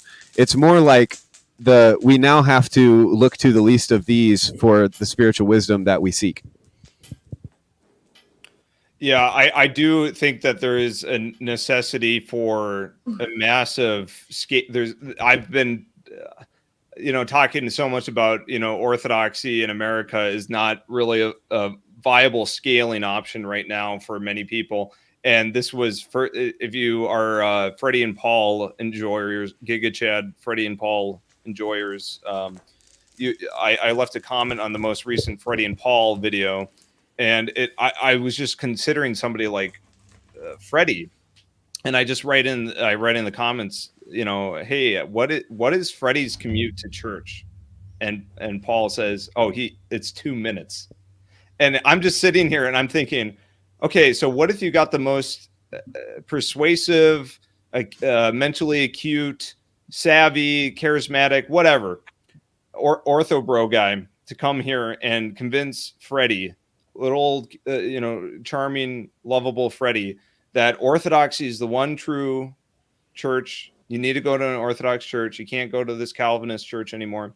And he's like, well, I have this community. I walk to church. Maybe it's 2 minutes from me. How in this digital age, how can somebody, like Freddie, like if Christianity works at all levels, right? It works for, the smallest child and the greatest theologian both can perceive God. And, like someone like Freddie, I just can't imagine this schema that is trying to be played by many Orthodox to work. It kind of fails. So I mentioned to Jonathan Pajot once that my friend Jordan Daniel Wood, where there was a point. Oh yeah, he's a smart guy. Yeah, right, and he's obviously like very influenced by. I mean, Maximus is like his guy, right? So he's incredibly influenced by, and he's incredibly influenced by Orthodox theology, and so there was a point where he was thinking like maybe he should become Orthodox. And he had lunch with Father John Bear in New York. Oh, okay. And Father John Bear told him to stay put. Wow. Yeah. But Pajot, and a lot of people would be mad about that, but that was a wise thing to say. Pajot was kind of scandalized by that, but I think what John Bear said was actually really wise. Yeah, totally. From my perspective. Totally. So, I would rather somebody go to an ELCA church that is a minute away from their house than drive 30 minutes to an Orthodox church, get burnt out, leave Orthodoxy after 3 years, and then it's like a really messy breakup where it's like, what was I doing with my time there? How do I reintegrate that? Like, where am I standing now? Like, Well, and I'd go a step further and say that I'd rather someone consult the Spirit of God written on their heart than go to church. But I know that kind of is this is where scandalous. we need theologians to be professors again, McMo. You've lost our right. No, I think you definitely need to be. I mean, you need to be in church because you need to be in a community. Yes. Right. Yeah. Christianity assumes locality, and it assumes you're interacting with other people. Your neighbor. Yeah, Hello. but show me a time and a place where I would be without neighbor and without place. Yeah, like that's basically saying I know. Look, man. I live in the town I live in. I don't even know my neighbor. Kitty corner from me, and we live in an age where we're so atomized. And like my hometown, I'll dox myself. New Prague, Minnesota. It was founded by Bavarian and Czech immigrants that were all Catholic. And there was this unifying aspect. This kind of goes into what Paul's been talking a lot about with, cultures of sincerity or authenticity. And, there was this container in which they were forced to engage with each other. They were forced to cry, console, smile, celebrate, put up with one another, overcome each other's differences because they were going to see each other at St. Wenceslas, the Catholic Church. And now through the explosion of well, Luke, I got 3 kids, so it's hard for me to come up even an hour north. But so anyways, we're living in an age where we're so close to other people, but we're a million miles away because nothing can be. I guess a lot of this heavy lifting isn't assumed anymore because we're not going to the same churches, even family gatherings. Sorry, let me just say this. Even at family gatherings, it's like nothing's holding this family together other than a shared lineage to a person, whereas when I went, even 20 years ago, everyone was Lutheran.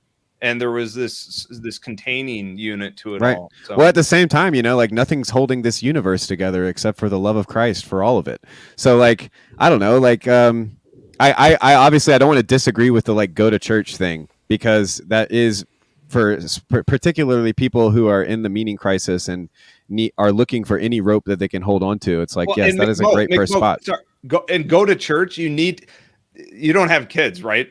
No, not yet. Yeah, and so. I'm not trying to say that as a dig or something, but it's this becomes a practicality problem when you have children in the mix and they need to interact with other people. They need to play with other people in bye, Sherry. No, I want to say something next. Oh, sorry. I thought you were waving bye. Sorry, my bad. Jump in. Well, I find myself in this really in between space because for many years, for a couple decades actually, I was doing what McMo's talking about, and then I decided to actually commit myself to become a part of the Orthodox Church. But that Orthodox Church doesn't it's not in my neighborhood. It's a transcendent church for me. It's out there somewhere, and so for me, the sky is still my dome. And nature is still where I worship God. And so, it was convenient because nothing really changed for me. I go to liturgy when I can. And so far I've been able to go to 3 and get the Eucharist. And I've also been told by my priest that that's okay. Yeah, totally. And St. Mary Egypt communes once in her whole life. Right. And so here's the thing, though. I reacted the same way McMo's reacting when people got on their find a church, you need a community bandwagon. Mm-hmm. Because I agree with him that you don't need that. But in a legalistic sense, you don't. One second. I don't think that you don't need it. I don't think that you don't need it. Let me finish. Yeah. But if you are going to be responsible in your priesthood as a believer, then that is going to be personal for you. It'll always be that way for you. And so should any journey into any church. And so I don't understand these rivalrous conversations that people are having here in this little corner about anybody being part of anyone's denomination. I think everyone should be able to speak freely about where they worship God, how they worship God, whether it's in a Buddhist temple, an Orthodox church, a Protestant church, an Anglican church, a Catholic church.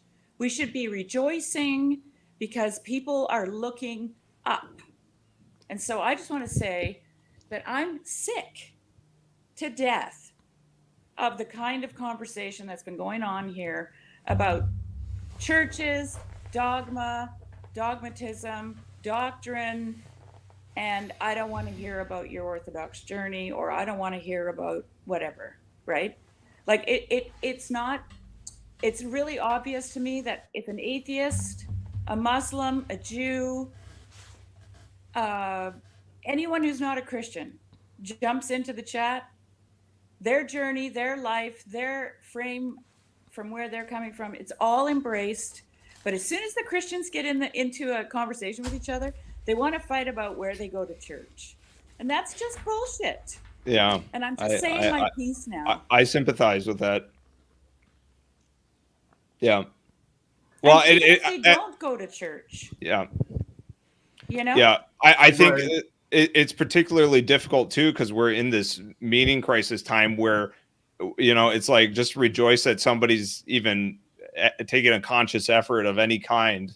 Well, Paul Vanderklay said one time at the Billy Graham, big Billy Graham services, they used to sing "Just as I Am" and walk down and, commit their lives to Christ. And as soon as they did, they weren't good enough. Sure. Right. And I mean, that is a human tendency. It's like, you want to be a Mason?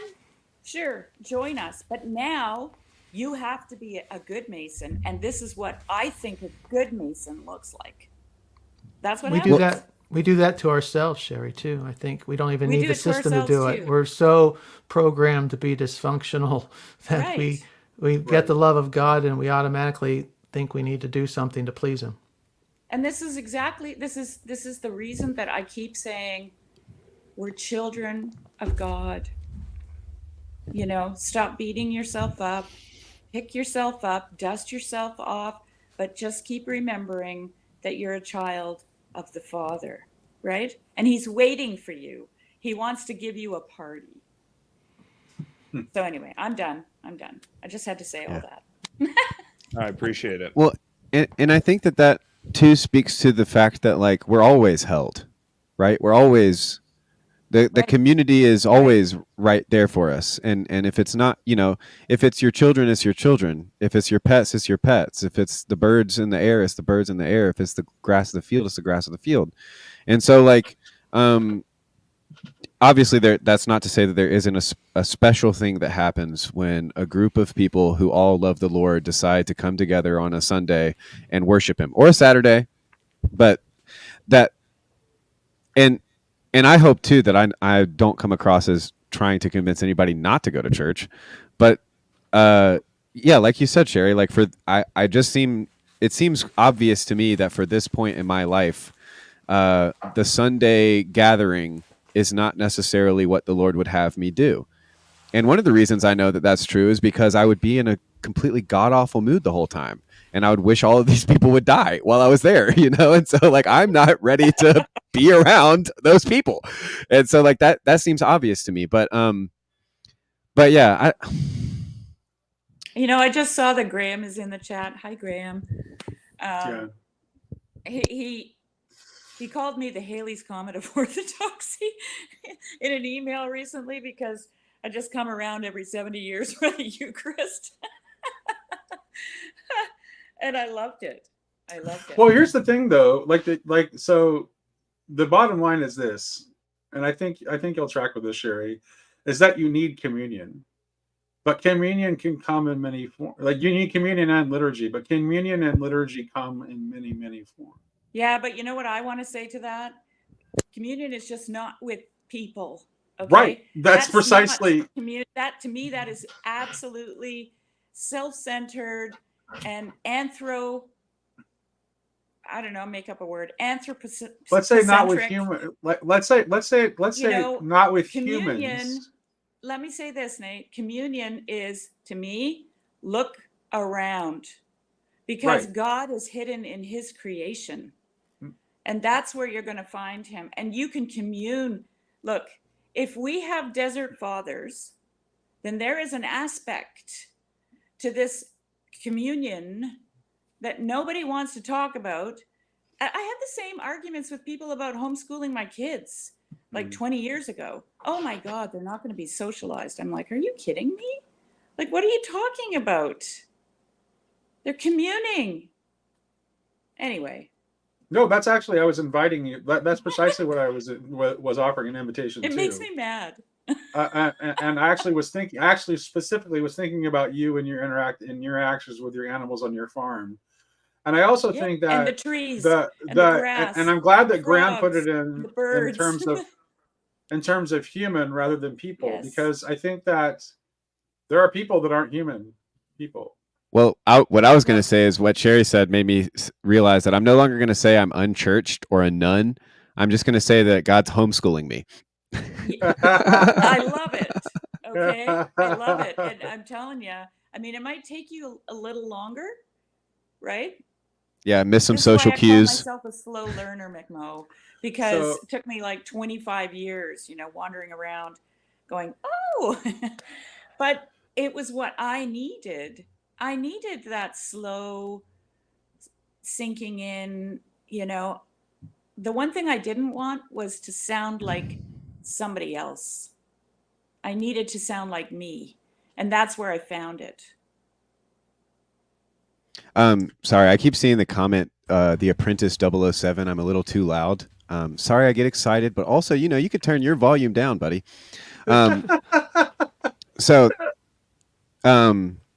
But yeah, Sherry, so here's what I would love to ask you, Sherry, is like the hypothetical, if Sherry is on the church council and she is actually in charge of what goes on, in what kind of decisions need to be made in terms of like what the body actually does. Because that's what, oh no, or did I lose I can still hear you guys. Oh, okay. Maybe Sherry's service went out, but yeah, that would be my question to like for myself too, which is basically the like, oh, go ahead. I missed a whole bunch of that. All I heard was if Sherry was on the church council. Yeah. Is that because I think of people who are very much engaged in the kind of body or the institution. And I wish that I empathize with them, because I don't know what I would do if I were, if I think of Chad is on his church, he's on his church council. And so that means he has a certain amount of authority or, input into the decisions that get made for the church. And like from my position as, and there's a lot of people like that in the TLC or whatever, who are kind of like, they're part of their church in a very substantial way. And with people like Jonathan Peugeot and PVK saying go to church, more and more of these people who have cleaned their room and who have become these like, responsible citizens are going to end up joining the church. And I just often wonder, like, because the advice that I could give somebody like that can't, like, I shouldn't tell Joseph, like, abandon it, go out into the wilderness and God will provide, because that doesn't seem, but I don't know. So that's the tension that I'm feeling right now, is just that tension between. This is the lie we tell ourselves. Oh, are you done? No, we're still going. We see your audio, but your video is stopped. Yeah, your video froze, Sherry. Just try turning it off and on again or something. Are you guys all there now? Can you hear me? We are here. Can you hear us? Okay, yeah.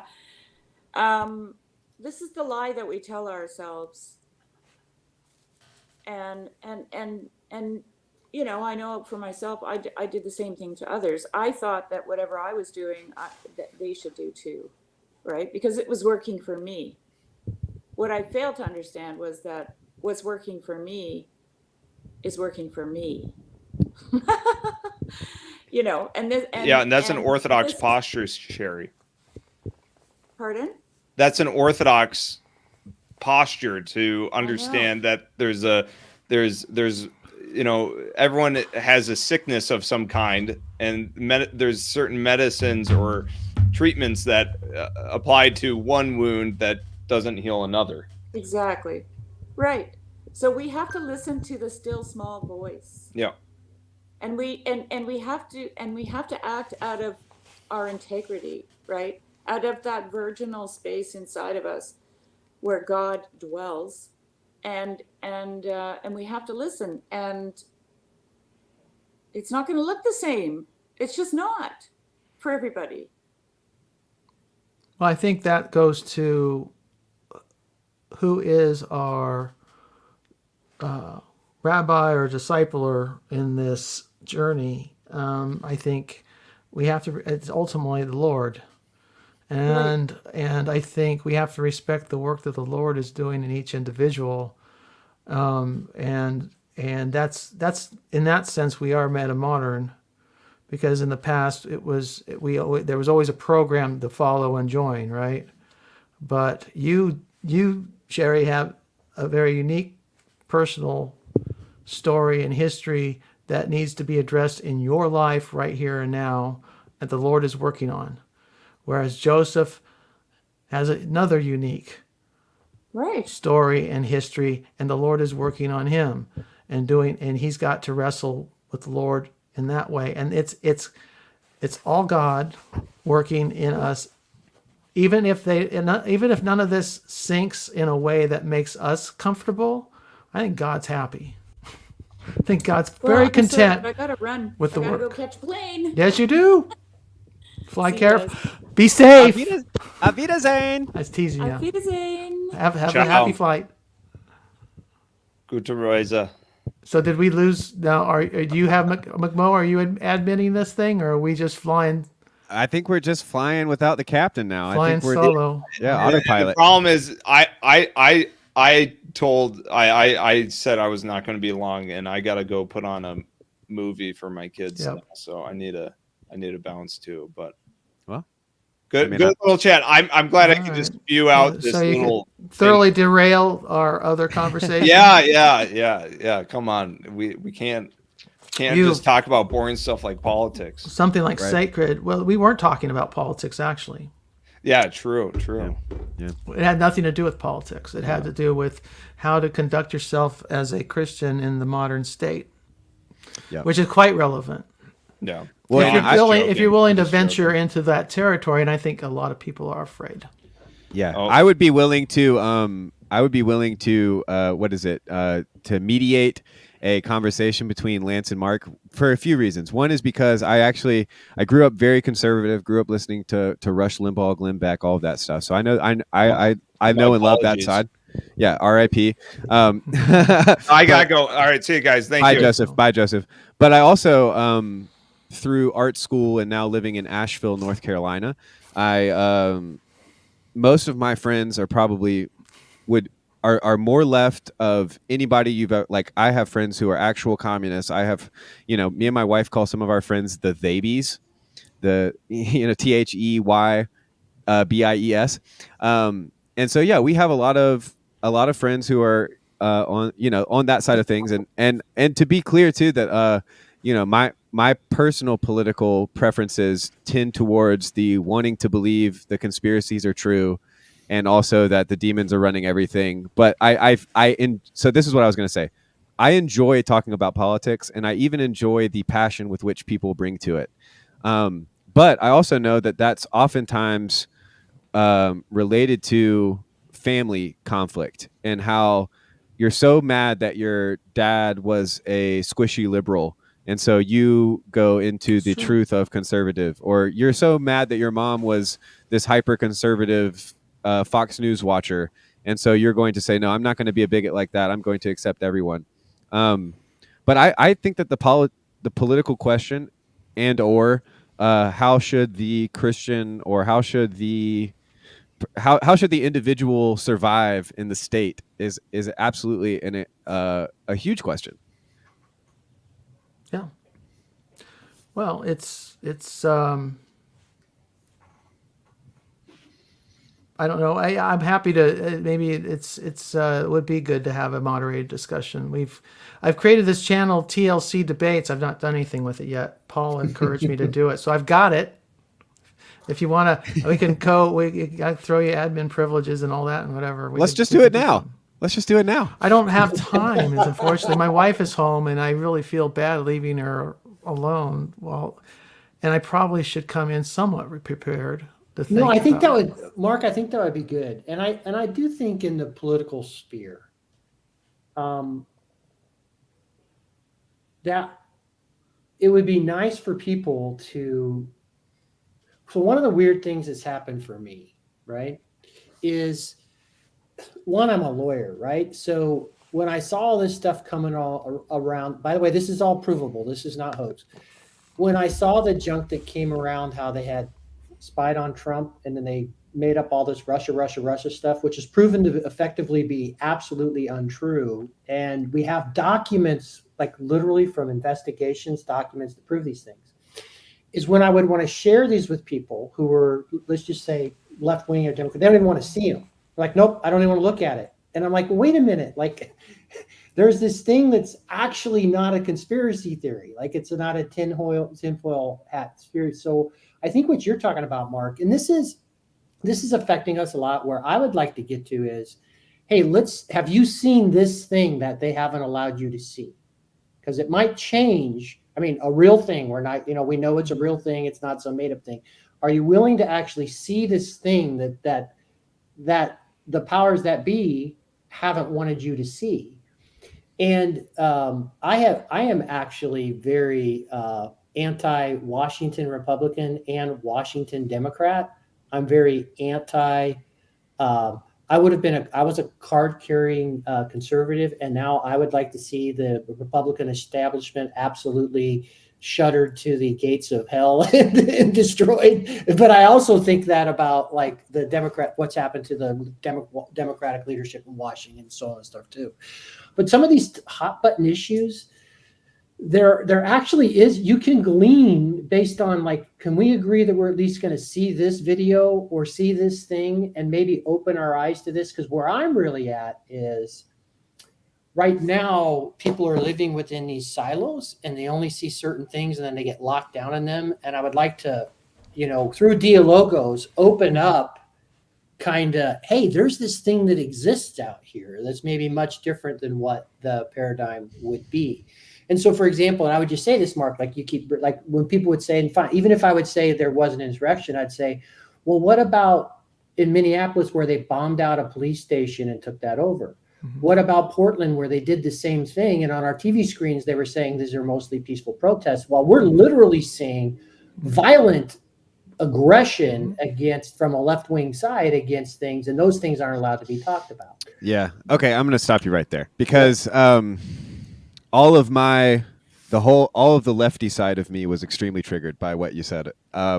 Even though this is so hard to talk about because we have left and right, and also we have left brain and right brain, and they don't match and all of that stuff.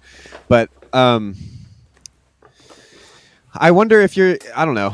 So I wonder if you're taking the right tact on this, Lance, because it's kind of like coming from it at the place of like, these things can be proven.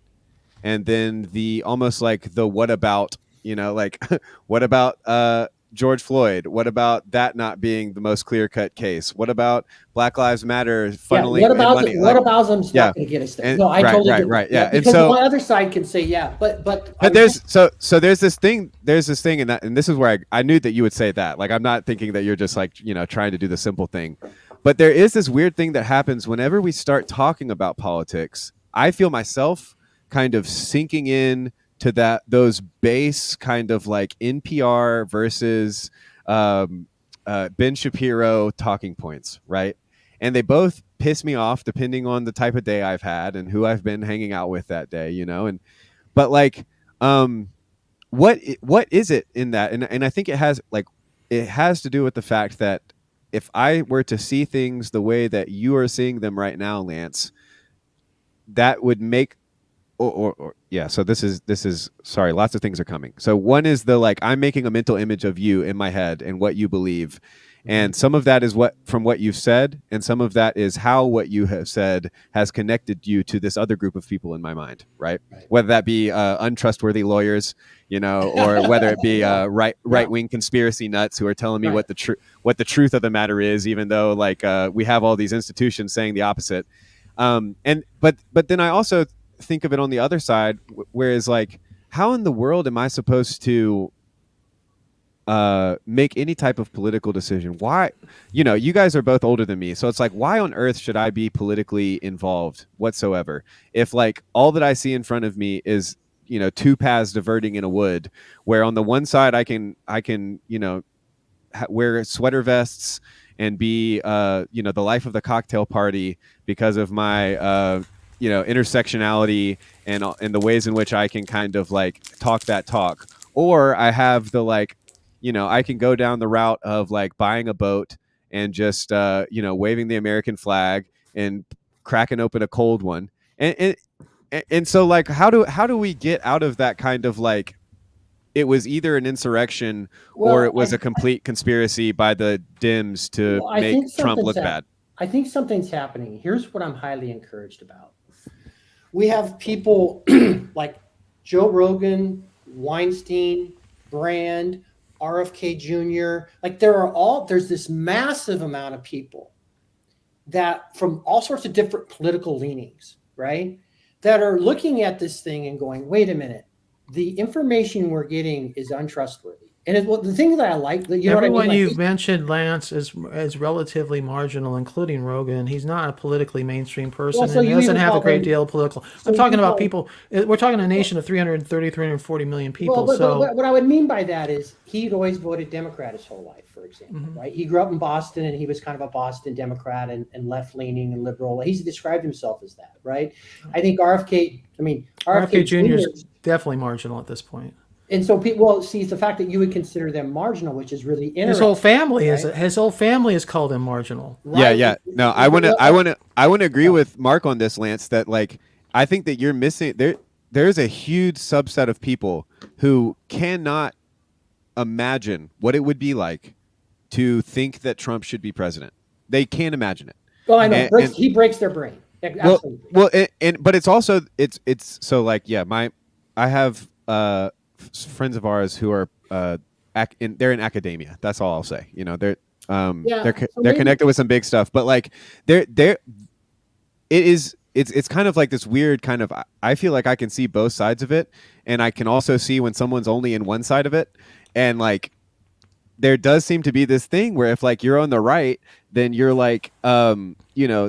and right and left again is not the best kind of metaphor or whatever. You can say whether I think it's a fair, but no, with Mo, it's a fair. It is a fair metaphor. What I'm trying to point to there were people that, well, even a Richard Dawkins, right? So I'm just there, who has had kind of his scientism world kind of blown up on him, right? And there are others through COVID, real scientists, that were shocked when all of a sudden science was getting thrown by the wayside, right?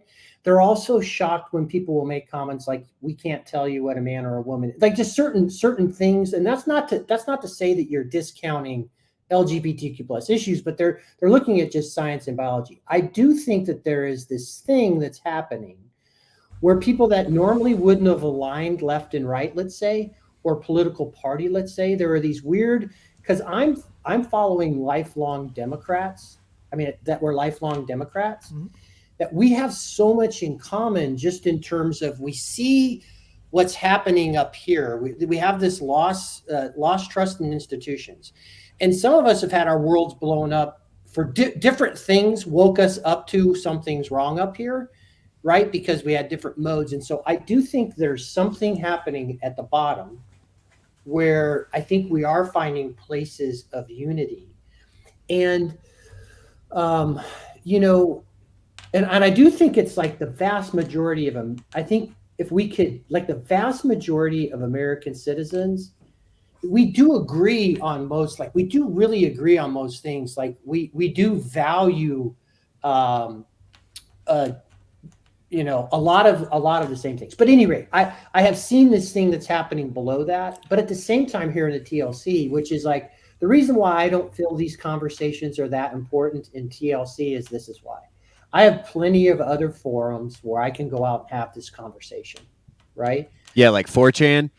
Or wherever, you can go anywhere. Where left wing, right wing, there's plenty of places where you no, yeah, but there's plenty of places where you can have this conversation. Yeah. If you want to talk politics, go to Truth Social. Lance, let me ask you something. Here. Yeah. Okay. Do you believe in the concept? Do you agree with Steve Bannon about the idea of what he calls the deep state? Does it exist? Yeah. I go back to yes. I believe there's. You believe there's a deep state? Yes. What's the difference between the deep state and the rule of law? And you're as a lawyer, you're sworn to uphold it. Yes. Some of us uphold it more than others, but we'll go with. Let's just say you well, if you're a Christian, you must take your vows seriously. Yes. You would hope so. Yes. So what's the difference between a deep state and the rule of law? The rule of law before we had a deep state, like when Eisenhower warned. Let me answer. Okay. When Eisenhower warned about the rise of the military industrial complex, right? Mm-hmm. When we look at these large CIA, all this other stuff, which are prone to psyops and everything else, when they have too much power. And we can see certain power being exerted, which I think breaks the rule of law. So do I think that we have out of control governmental agencies, a deep state? Have I seen, could I provide you evidence with that? Of course. Now, here's the flip side of that. We have tens of thousands of amazing FBI agents, CIA folks, whatever. There are really good people in any organization. I think at the fundamental, at the leadership level, we've seen I would love to see most of the CIA and FBI disbanded at this point, and have very few people who are actually focused on certain things. Like when Snowden exposed that they were actually spying on us. I'm still hoping for a big CIA or FBI check to spy on the TLC. So yes, do I believe there's a what Snowden exposed? Let's be clear. What Snowden exposed was that they were spying on quote unquote spying on actors outside non-citizens who had interactions with. There was leakage, right? You had overlapping communications between. Targets of intelligence outside the United States, and where you had some crossover spying, so to speak, where entered into American territory on American citizens, was when American citizens engaged with these foreign agents. So it was not a scheme. And they were spying on American citizens' communication. But you're going to get American. Well, the capability is built in, but it doesn't mean they were actively targeting innocent Americans. Americans may have slipped into the circle inadvertently by engaging with, say, a charitable nonprofit that was funneling money to Al Qaeda. And they ended up getting, quote, spied on. Well, yeah, but welcome to the modern world. Right. So for a certain type of person, Mark, they'll hear you say that and they'll think, yeah, well, they'll lose their mind. It's like Finding Nemo, when all the fish are in the net, it's like, it doesn't make sense necessarily to say like, oh, the government's targeting me, or like the fisherman is targeting me. They don't want the net. They don't want any net. Well, and the problem is no net, no defense. Go ahead. One of the things I didn't want to lose here, you had mentioned, what are young people to do? Like, why should I even vote? I'm just going to go buy a boat and have fun or whatever. I still have even though I still have a high amount of distrust, I do believe in a civic duty. And I also think, so I still vote. I try to find folks that I think are going to be honest, not corrupt, and do the best I can to try and find that person to vote for. And whether that does any good or not, I don't know. Like, seriously, I don't know. But if I don't, so there is this sense to do that. The other thing that I think Mark will really agree with is back, there used to be this thing they talked about, all politics was local. And they said it because it was. we used to live a lot more locally. The businesses were owned by people that were much more local. And then like even on your local elections, like your local city council, your local DAs, like those things really like matter to you. Like really, it's a big deal. And so, but they've got us sucked up into these national arguments. So they're so far away from us that, you know, it's so hard to kind of touch into. So I would just say, all I know is I'm going to continue to do my civic duty, try to educate myself before an election. And I still vote even in the off presidential year. Like I vote every time there's an election. I do my best to try and go and vote. Now, whether I'm stupid, I might be stupid for doing that, but it is an American civic duty, and I still think it's valuable. And if enough of us try to do that, I think it would make a difference. But well, you get to know some of the people who actually do run for office, local office. You find out they're human beings. Just before the lockdowns, I talked myself onto a campaign for a candidate to run for a state office. Then the lockdown started. They panicked, and I never joined the campaign. The person you would call the person woke. You would call them, you'd label them, categorize them as this, that, or the other, and they would no doubt categorize you and label you. I don't think they're as bad as you think they are. And I don't, and I say all that just to say that I've met some of the people, and I have met some, I've met some bad characters in politics, no question. But in the end, most are trying to do their best. They do often, as we see, like Democrats voting in blocks in the House and Republicans doing the same. And they do that for very practical reasons, not for corrupt reasons. They do it for practical political reasons. They work collectively. They accept that sometimes you've got to give here to win there. And they're trying to make sense of a mess. Yeah, there's no doubt. One of the things, Mark, that you can remember back, because we're old enough to remember, there used to be a collegiality that you saw. So, for example, Tip O'Neill and Bob Dole were friends. Now, they disagreed vehemently, but they would share dinner with one another, and they would reach across the aisle to try and find some sort of compromise on things. What's happened, and this is a both sides thing. This is not, we can't point. We've gotten so to the point where even if you try and reach across the aisle right now, like you just get lambasted, it seems like. And so we've lost a sense of collegiality that seemed to have the best interest of kind of the people at play here. And yeah, because if you reach across the aisle trying to say, hey, let me tell you a little bit of some of the things I think, that's when you get lambasted. But if you reach across the aisle and say, hey, what do you think about this? I don't think that you necessarily get lambasted. But yeah, that's all I wanted to say to that little piece. I've just been enjoying listening to you. But Mark, do you think you said something very interesting a few seconds ago, which was the idea of that it's not corruption, it's practical and political. Was that kind of what most of what's ascribed as corruption is probably just practical political considerations made in the moment under a certain set of contexts and conditions and limitations. And I mean, we're slaves to sin. That's the thing. That's what I really think more and more that's what Paul meant, is that we're slaves to our conditions, to what we're dependent upon, to our relationships, to the circumstances in which we're born, and we can't escape them without Christ. Would be his argument. That's one of the centers. We need a miracle for that. That's one of the centers that has fallen. So we've been noticing that when you look at it, that is one of the centers that has fallen out of this political sphere, is that you did have many more of the folks who were leading were actually attending church, right? And not only attending church, like they were attending to church with one another. And that has really kind of fallen out. And so one of the things is McMo, you're pointing this out. I'm trying to struggle my way through this in some ways, right? Because this is a real problem of our time, right? And that's why I love the TLCs. We're talking around these sorts of things, but these things do apply in that arena too, right?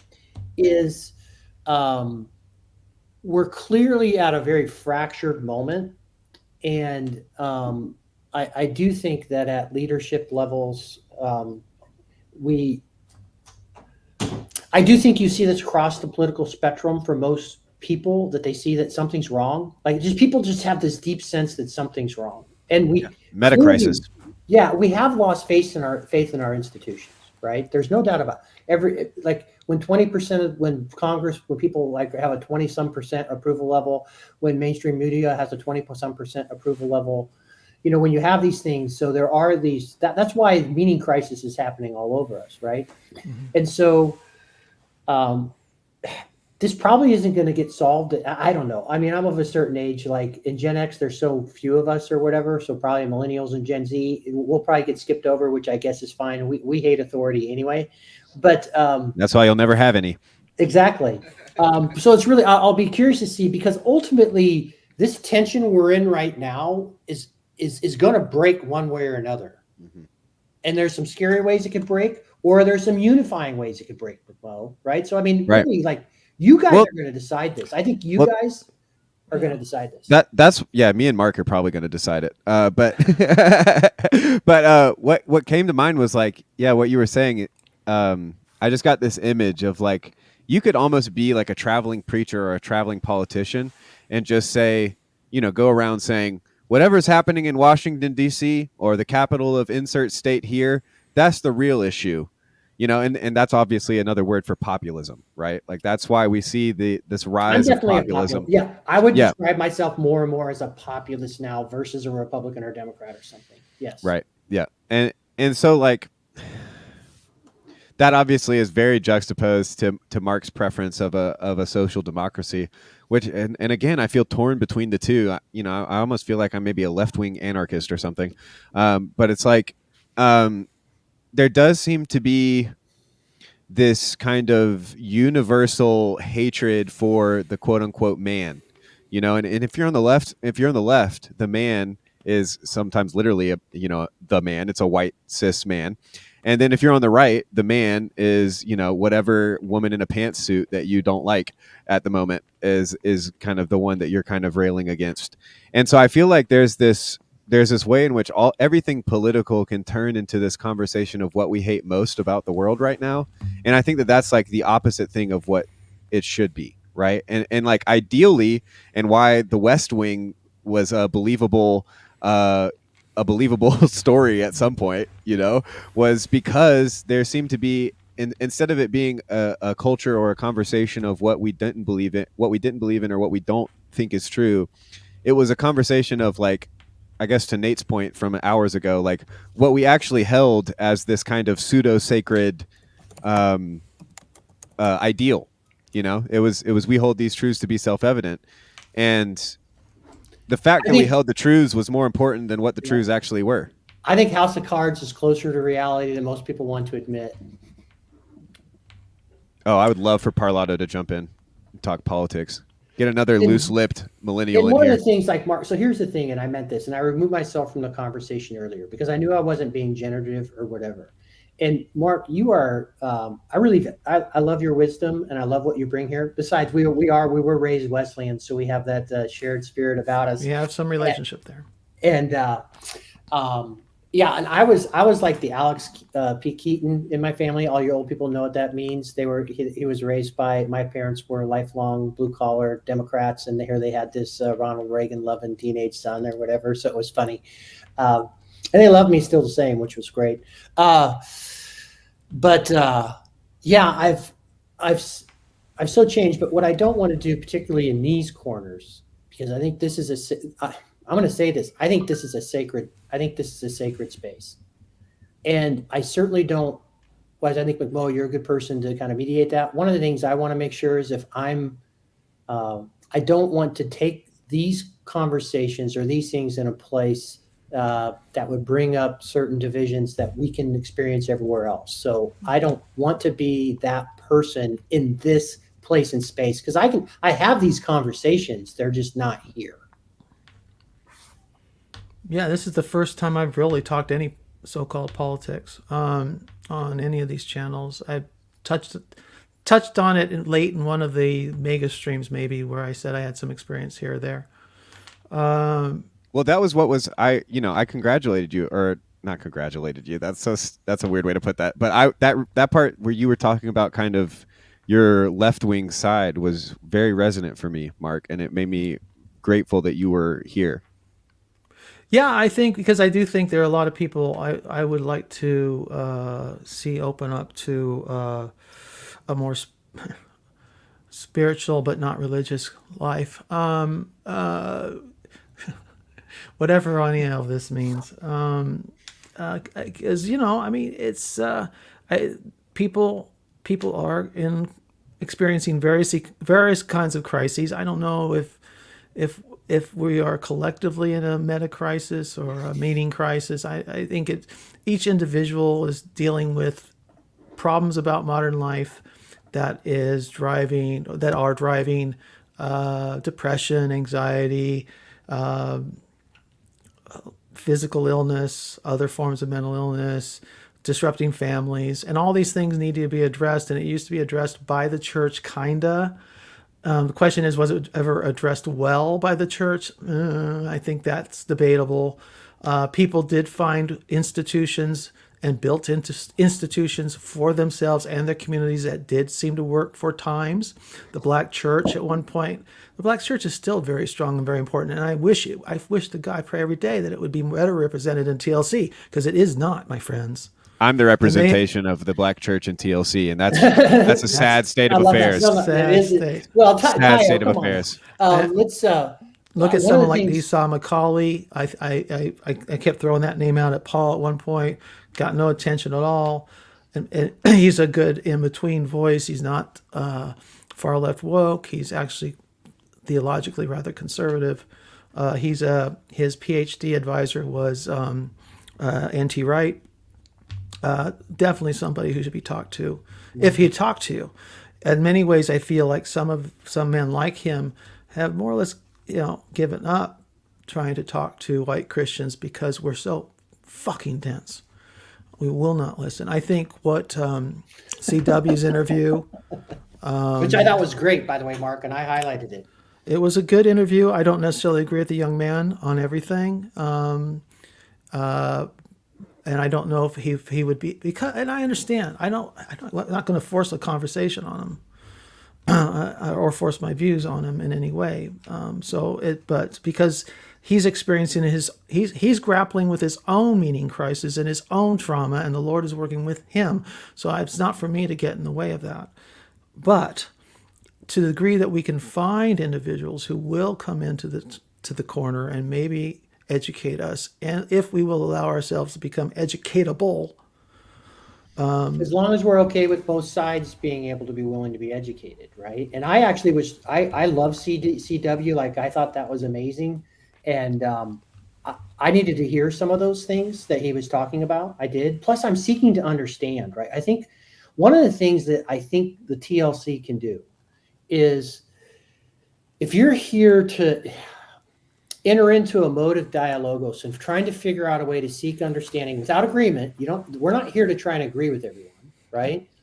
But if you start to learn some of these practices here and how you're communicating about certain topics, hopefully I'm transformed that I can take that to my political topic outside of that, if that makes sense, right?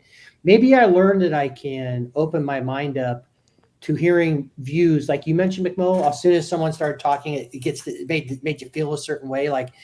But I do think what we're modeling here are things that can transform us. So when we go in and talk about those things, like an estuary, instead of it being ideological, you're supposed to listen to try and seek understanding without just trying to get your best argument in place, right? Maybe that sort of spirit of transformation in me is going to allow me to then enter into political conversations outside of this, and maybe I can bring some spirit of TLC both in myself and to others that maybe we can have more fruitful conversation.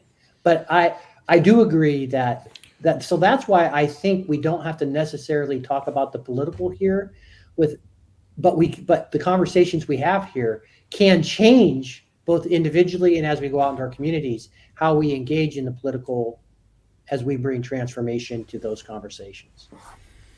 If you want to highlight, can you, Lance, can you highlight William Branch's comment? The black church is mainline. Now, William's a friend of mine. I want to be absolutely clear about that.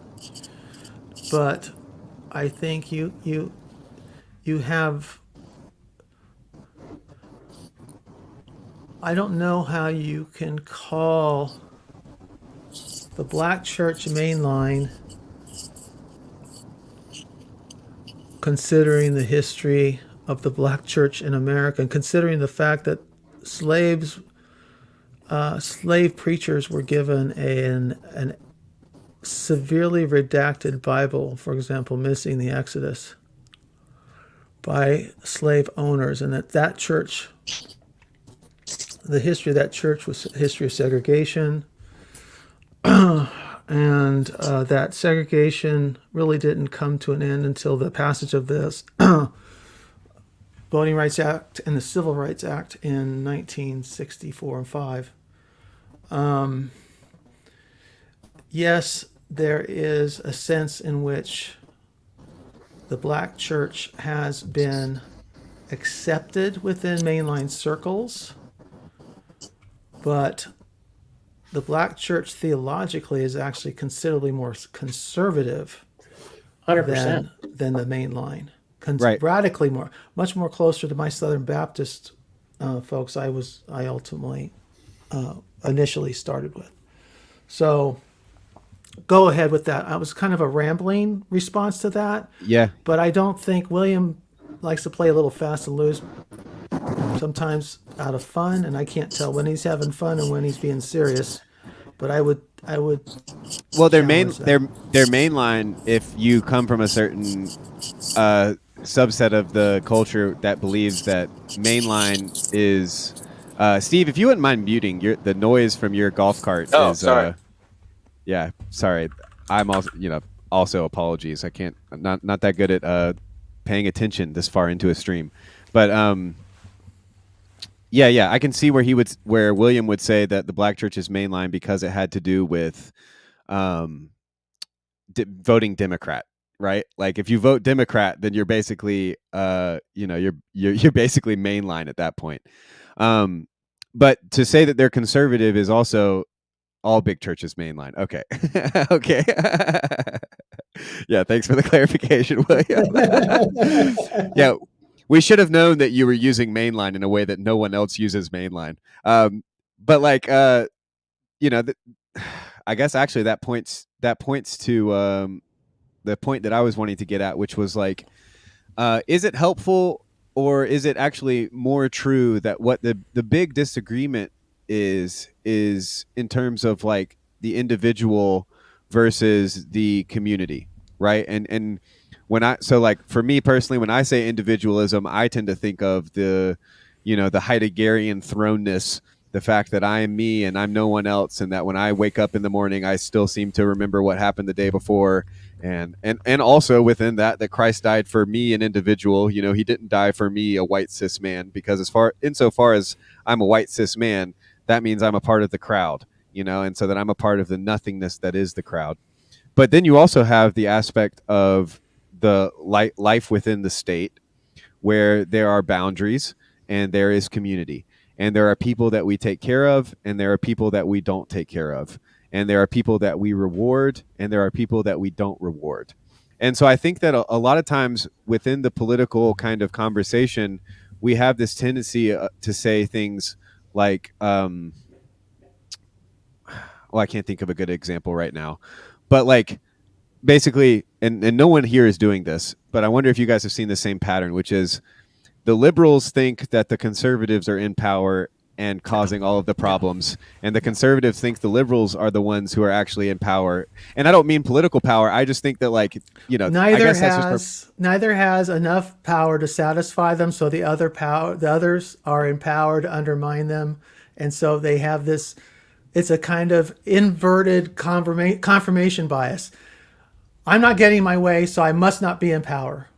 It must be the damn liberals. And it's when in fact it's, well, look at this. This is something, one thing I found very encouraging. I'm not worried about, God bless him. Let the little, well, he's not little. Let Trump become president again. Will not change. Well, I will not lose a wink of sleep. Now, last time in 2016, I lost my friggin' mind, right? But this time, no problems. Why? Because I saw that this is a nation of laws, and whatever him and Bannon and crew came up with ultimately ran up against a system of laws. I know, deep state, whatever, but it's still, we are ruled by laws. Why isn't Biden and AOC why isn't AOC running amok in Congress? Because we are a nation of laws. And so what's beautiful about this country, and even then, you take over the federal government, well, what did we all discover? We've got 50 state governments we all got to contend with. Yeah. And each of them can bring in suits and make their own laws and legislation. I used to think that winning politically would change things dramatically in this country. That's the beautiful thing about the American Leviathan. It is so huge, so diverse, and so grounded in history. I think not even one generation can ultimately change its course short of a major catastrophe like World War II, or something like that. Can I push back a little bit in the sense that I don't think that the reason for you to be at peace should be the belief that we're a nation of laws. I think I'm forgive me if this comes out disrespectfully, but I would prefer, or I would expect, that the thing that would allow you to withstand another Trump presidency would be the fact that God still reigns, and that we not that we're one nation under God, because I know none of us actually believe that, but that No, I get what you're saying. Yeah, I think I understand what you're saying. No, I totally agree. No, I'm at peace because of God. In fact, I think the ultimate crisis that led to me coming back to the church was partly I was frustrated with life. I was frustrated with politics. I felt, in fact, I'd had a conversation with a young member of my extended family. He said, "How do you feel?" I feel completely out of place in the world. I don't belong anywhere anymore. And because the whole politics thing had collapsed, my sense of allegiances, I think that it was the George Floyd riots combined with January 6th and everything else. Just my meaning crisis was, I don't fit in anymore. So what do? Do I just die, or do I go play golf and wait for the whole thing to burn up or whatever? And what happened in my case was back to my weirdo spiritual mystical experiences. I one day in late 2022, I went into a kind of, I would call it hypomanic state, but I went into a visionary state. The room around me went black. I mean, this literally happened in my head. The space around me became entirely engulfed in black, and off to my left appeared a large white cross. And out of just a state of total frustration, I automatically just said it. I said, "You take it. Just you take it," because I was so frustrated. Everything, family, politics, all of it. Just you take it. And in that moment, it's like I felt a wind pass through my body. Okay? Like every cell of my body was just fluttered through with wind. And was that the Holy Spirit? Well, I mean, That's how I took it. Literally asking. Literally asking. That's how I took it. I said, well, that caught me off guard. I was blown away. I thought, it wasn't that I wasn't. I'd been in the Bible. I'd been this and that. I tried to think my way through it. I think the Lord just went through and short-circuited the whole system, gave me His Spirit, said, now let me show you my, here, take my beer. Let me show you how it's done. And that's what I got. And I got a couple of corresponding signs that kind of gave me a sense that this thing is for real. And that's why I try never to go without this. And usually it's out instead of in my shirt. Just because I need that thump, that piece of metal banging against my chest on a regular basis to remind me of that event. Because if I let go of it, I will lose faith ultimately. I lose I was making up in my head. It's my bipolar acting up, I ate too much pizza the night before, who knows? And I'll come up with excuses, right? But it was what does any of that have to do with politics? Well, what it did for me was allowed me to let go of politics in a sense. I can, instead of thinking I have to fight Lance tooth and claw to make some incremental gain legislatively, I now can let that go and find fellowship. And I'm finding fellowship with a lot of people I normally wouldn't have because of all of that. But that was 2.5 years ago now. But and so here's where you and I are the same, Mark, for maybe different reasons. And I shared when we met with Clara, one of the idols I needed to have smashed was my ideal of the United States of America, that I believe that we could vote and our votes be counted and we wouldn't have certain actors and things move. And then all of a sudden I needed to have that shattered. What I found out for me, what is really healthy is me participating in TLC conversations and what the people hear helps me out more spiritually. It's the place where I can focus my attention, right? I can then take these learnings and hopefully become a better husband, a better parent, all those sorts of things that could happen here. And so, that's a thing that you and I share in agreement. And the other thing was, like I saw earlier, where I could tell I wasn't being generative or productive when we first had this conversation. And so I removed myself, not because I didn't want to keep fighting and whatever, because I'm a fighter. Like I definitely would have sat here and went toe to toe. But what I realized is I'm not adding anything right here, right now. It's going to, be productive or fruitful. And you very easily pulled off too, Mark. Like we had the thing. That's what I love about this space, to where there is a time for dialogus, but there's also a time to just say, now it's not the time for that conversation. And that's wisdom, right? Sure. Because my relationship to you all and to you, Mark, are more important to me to trying to win some political point on a YouTube channel. And you did the same. You exhibited that same spirit towards me. And so I do like that about this place. And that's the sort of thing that I'll fight for the culture of this place, because I think it's important, because we don't see that many other places. I agree totally. I still think it's an important. I'm sorry, Steve. Grail country is unique because of the amount of personalization, because we're talking to each other. We're not just an avatar, a username, and a snarky comment. I think that's a huge difference. So imagine 15 hours of just text. Last week, there would have, probably been more division, but being personal, definitely. How can I deny your humanity if I'm sitting with your humanity?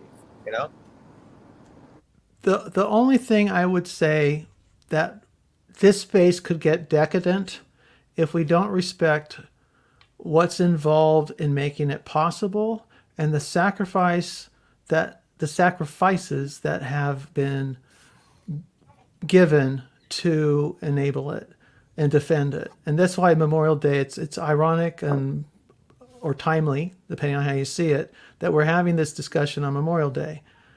I did not always have as much respect for those sacrifices as I used to. I've evolved on that point. And I think because I've met enough of those, it's just, look, the families, the survivors of a fallen soldier have a whole different view of war and politics and service in the military than those of us who've not walked in their shoes. And it is a kind of, there's this, remember Kelly, I can't remember, General Kelly, when he took over Trump's, I think he became chief of staff way back. General Kelly, his son died in Afghanistan or Iraq. I can't remember which. And I really apologize for not knowing the details anymore. I've kind of slipped it in my head. But he spoke about the people who gave themselves, the soldiers who have died in service, as the best of America. And initially I was appalled by that because I thought, well, you're saying the best Americans are the dead Americans? It's like, it seemed like a kind of death cult. But I think the point he was trying to make is they represent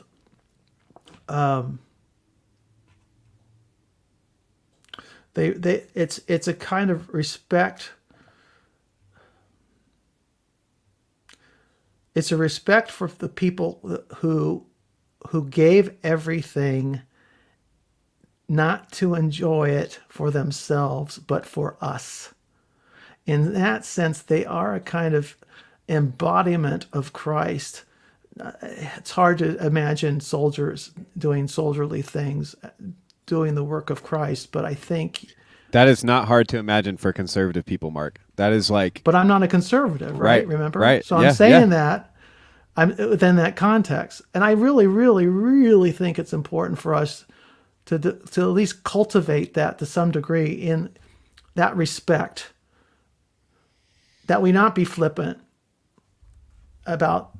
Our job is to I feel as a citizen, but as also as a Christian, our responsibility is to preserve the work of their sacrifice to the degree to which we can purify it. Great.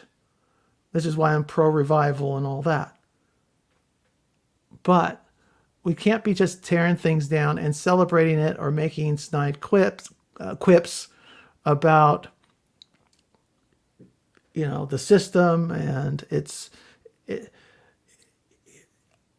okay, I'll stop there. McMo, am I communicating, Lance? Am I whatever? I think so. I think that you're pointing to kind of this kind of contradiction at the heart of maybe patriotism writ large, which is this idea. Yeah, it's like maybe there's two ways to be a patriot. One is to love your country so much that you try to make everybody in your country like you.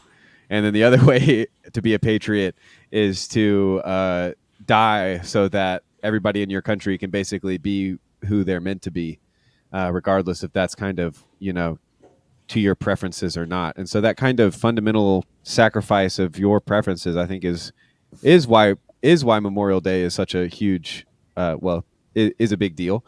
But then I guess just this whole conversation, my brain keeps fluttering between that kind of the responsibility of the individual versus the effect that the individual has with his rhetoric or her acts of service or their love, to the community.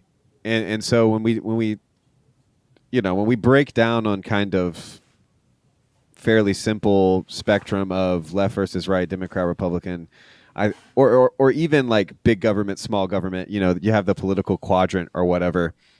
I think that where the type of attitude that we should be coming to the conversation with is much more like what you were talking about just now, where we both can kind of appreciate the special, I'll just say the special moment that we live in. It's like at risk of sounding too much like I'm proud to be an American, where at least I know I'm free. But at the same time, where we have that responsibility of, you know, and I think of Cornel West, and I think of just even who's the black guys at Talking Heads, John McWhorter, and you know who the other one is, Lance. You know what I'm talking about. I think of both of those who have been super influential for me in my political thinking. But there's this idea of in which I want to stand with my black friends and say, all of America, the good and the bad, the you know, if you, and I'm going to use some offensive terms, but the woke nonsense and the cis hetero patriarchy, you know, those two kind of poles, I want to claim all of those and say that, like, yes, this is my America. This is what has raised me. I was raised by Reagan and Clinton, by Reagan's war on drugs and Clinton's war on public decency. But like, unfortunately, yeah. Right, but then there's also this sense of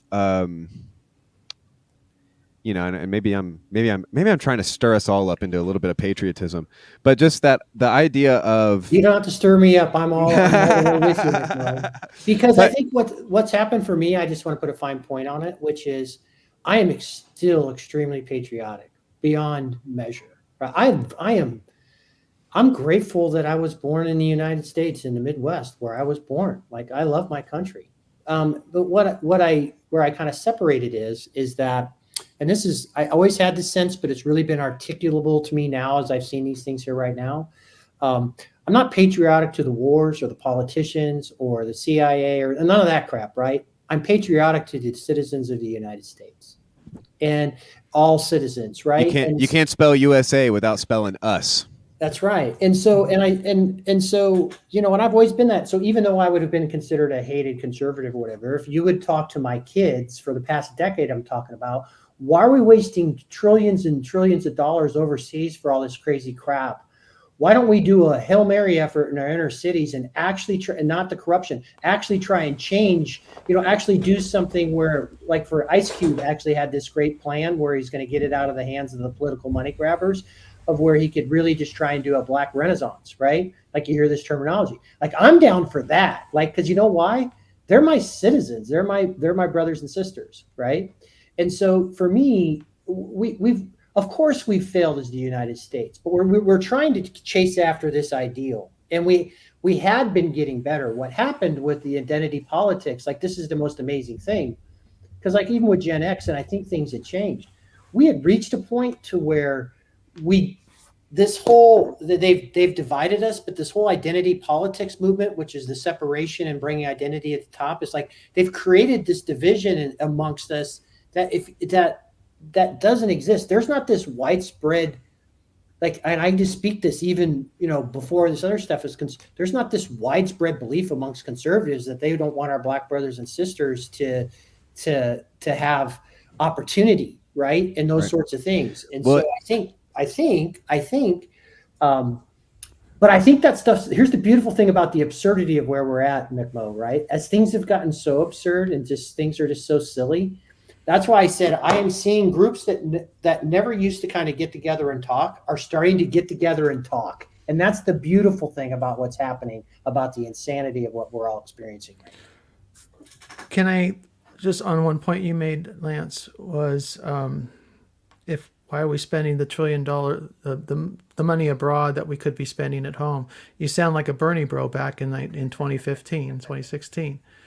I'm a populist. That's what we chanted. The problem. Okay. Let me step in. Let the youngest and stupidest of all of us actually talk.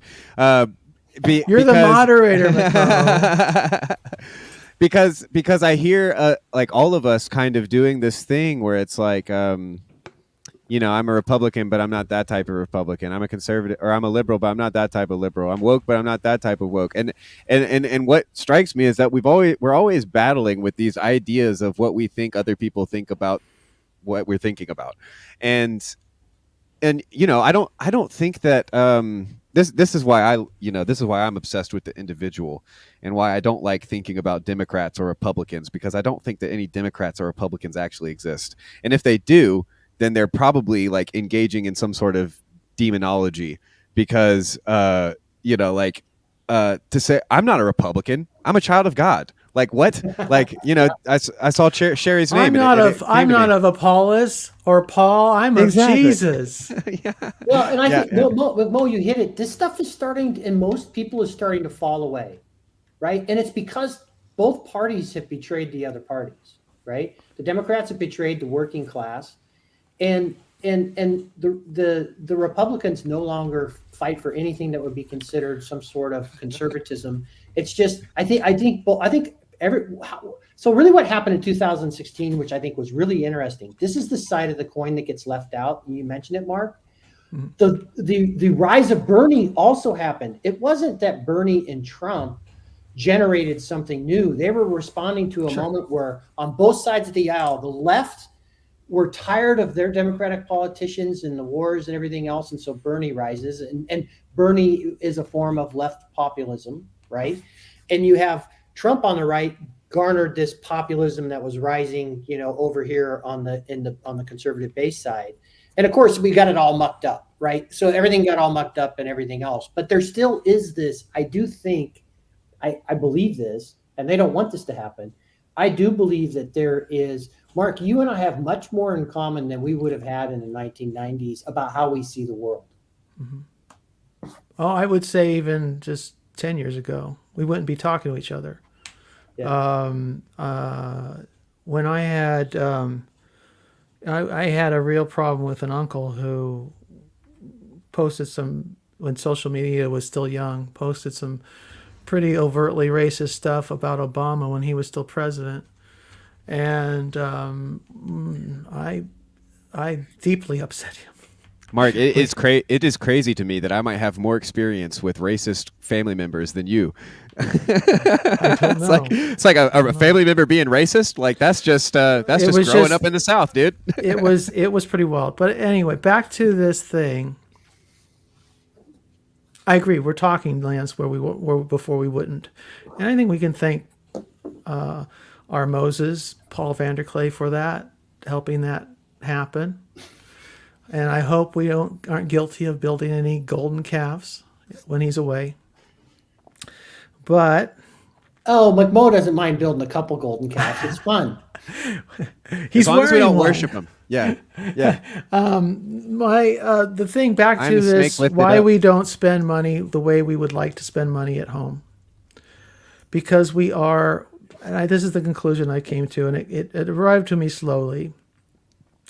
Obama drew his red line in the sand in 2013 and then backed down. I was part of the contingent of libs who were demanding that he not engage Russia in Syria and keep us out of that horrible war, right? Well, here's the problem.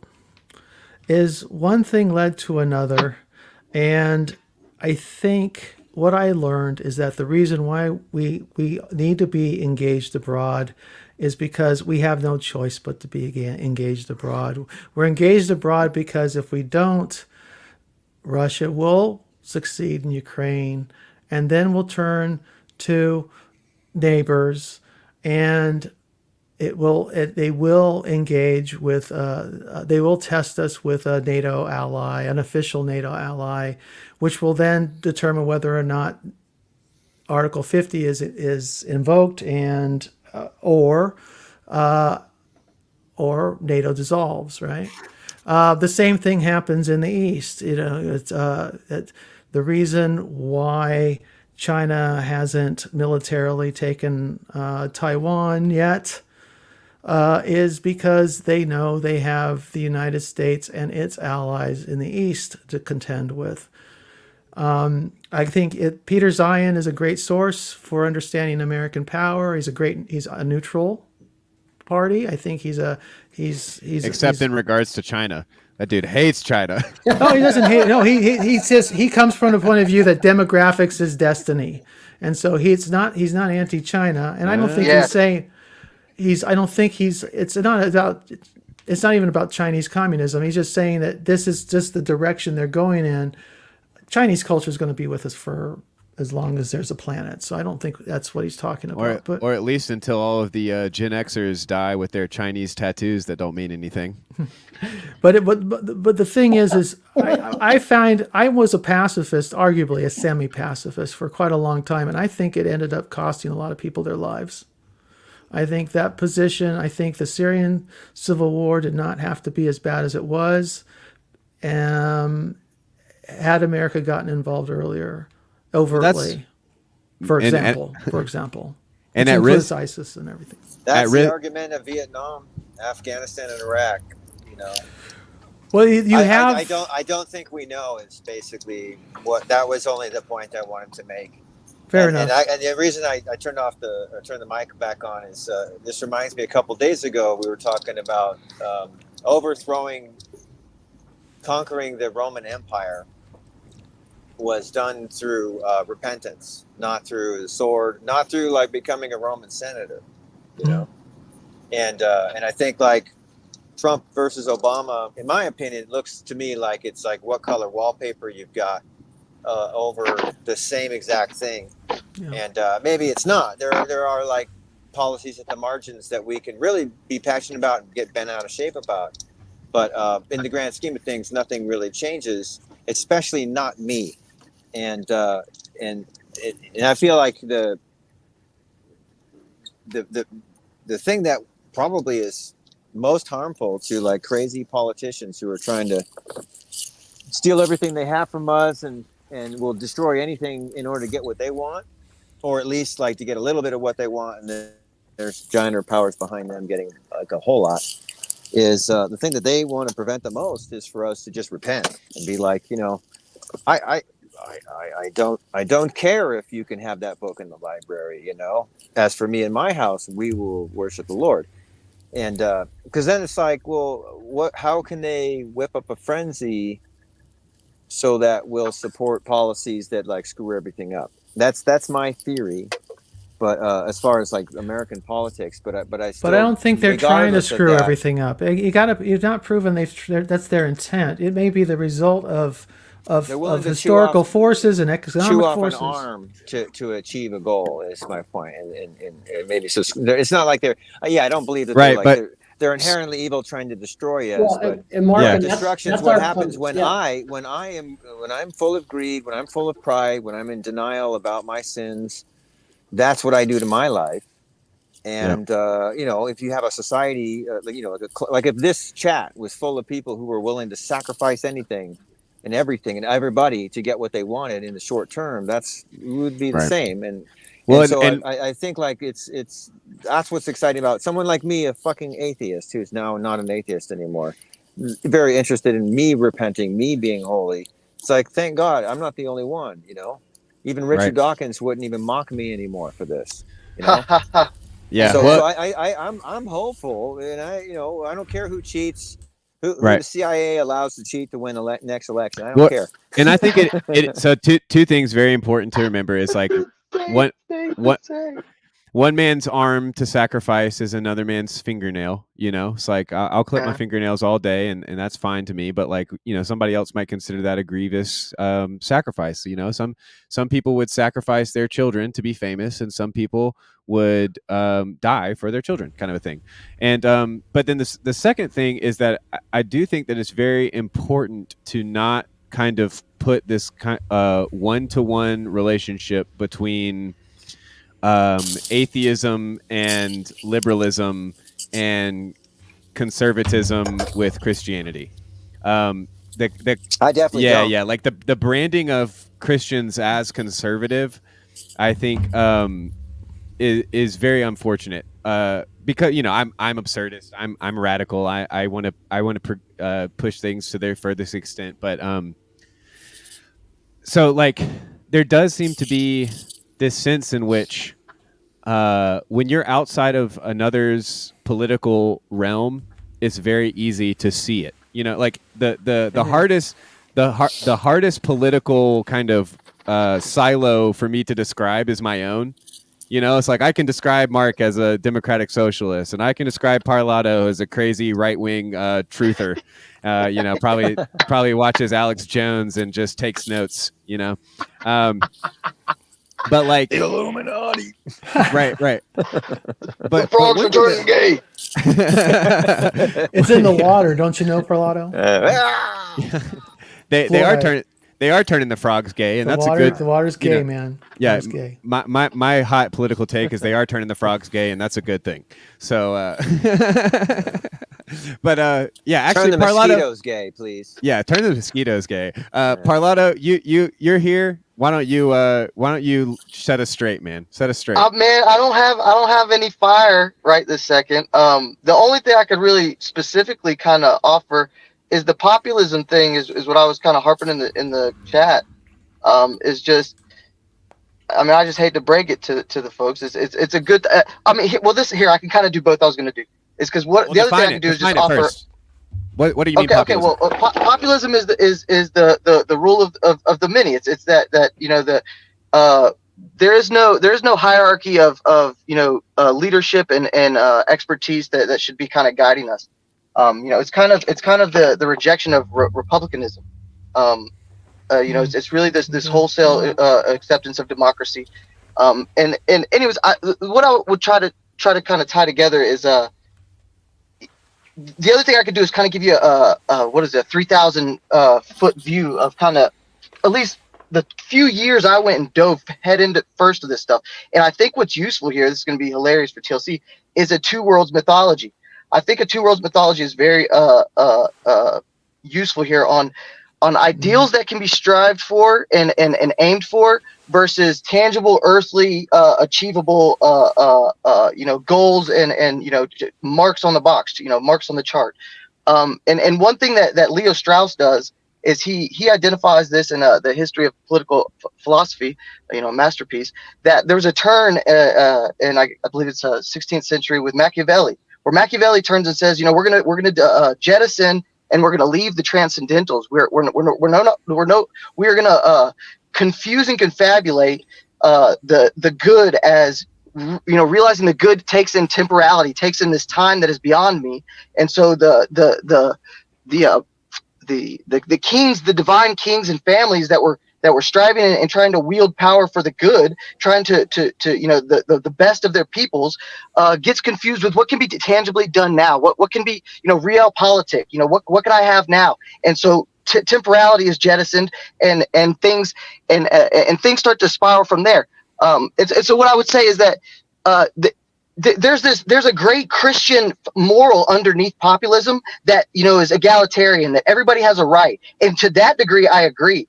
But when it comes down to calculus, when it comes down to becoming, what I was gonna poke at Lance for, because he's mentioned his competitiveness, and I have that. I'll pretend to be competitive like Lance. Oh, great. Well, there's Lance. Is that there is this at the end of the day, there's a top of the class. There's a top end of the class. There's what the Italian theory, whether you can want to refute it, or we can have a little bit of a dialogue, or maybe you're just not aware of it, whatever it is. But there's a historical theory, a political theory of Italian minds, Mosca, Vilfredo Pareto. It was carried down into the American heritage through Burnham, and basically it says that there's going to be these families, there's going to be this network, this a real great analysis of it that I really hammer because it's just so obvious is the juvenile layers of power. A lot of power, a little bit of power, barely any power. It's so obvious, right? That just fits, right? Those are your layers. And so what happens a lot of times in history, and I would even describe as almost always in history, at least this is de Juvenile's portrayal, is that a lot of power will dangle a symbolic a characterization of those with very little power in front of those with some power to make them feel guilty and manipulate and to consolidate power. And they'll do the same thing. They do the same thing with a little bit of power to those with no power. Right? Yes. And so it's called the technical the technical notion he describes is called the high and the low versus the middle. And so whatever amount of power that had a chance to battle the powerful is just now bamboozled away from them, and this symbolic a foolish display, this performance, and power consolidates. Now here's where you don't want to get tripped up, is you don't want to get tripped up in the technicalities of how power represents itself to the human perception, whether it's democracy, whether it's monarchy. What you want to notice is how is power affecting your life? How is power being able to be held accountable? These are the things that through the human experience that we can kind of gauge and interface with this, supreme, excuse my word, I want to be careful, not supreme, but this ubiquitous, transcendental, abstraction that is power. And so, yeah, I mean, I would just, I hate to break, and here's where I kind of want to throw you the bone and meet you in the TLC sphere is, as in my title says it, now as a Christian, I totally understand and I get the sentiment behind populism. I understand it's this, everybody deserves their chance, everybody deserves their voice. But when it comes down to the realm we're operating in the political sphere, these are the levers and pulleys. These are how it operates. Okay. Yeah. So hold on, Lance. I gotta go. So I just want to say I just want to give a little sermonette, and then I gotta go. But I just wanted to say to that, Parlato, and Lance, you can contribute to this too. But as soon as you start describing power, there's a certain type of person, me included, who's going to hear Nietzsche's will to power pop up. And I consider myself pretty anti-Nietzsche, even though I love him as a brother and a foil. But as soon as the word power comes up, I just get the whole history of will to power, and even the bald French guy who I like even less, Foucault. And so those are later in the story for sure. Right. But the point that I'm saying is, when you look at Christ, what comes to mind for me is there's power in the blood of Jesus. And it's the blood of Jesus that is sprinkled over the oppressed, that's sprinkled over the black church. And this is why they come up with the songs like there is power in the blood of Jesus. And so that's the place where I would look when you're tempted to think that power is the thing that defines the state, even in a Hobbesian way. I would say to look higher and to see that the power above all powers is the power that relinquishes power for the sake of the other.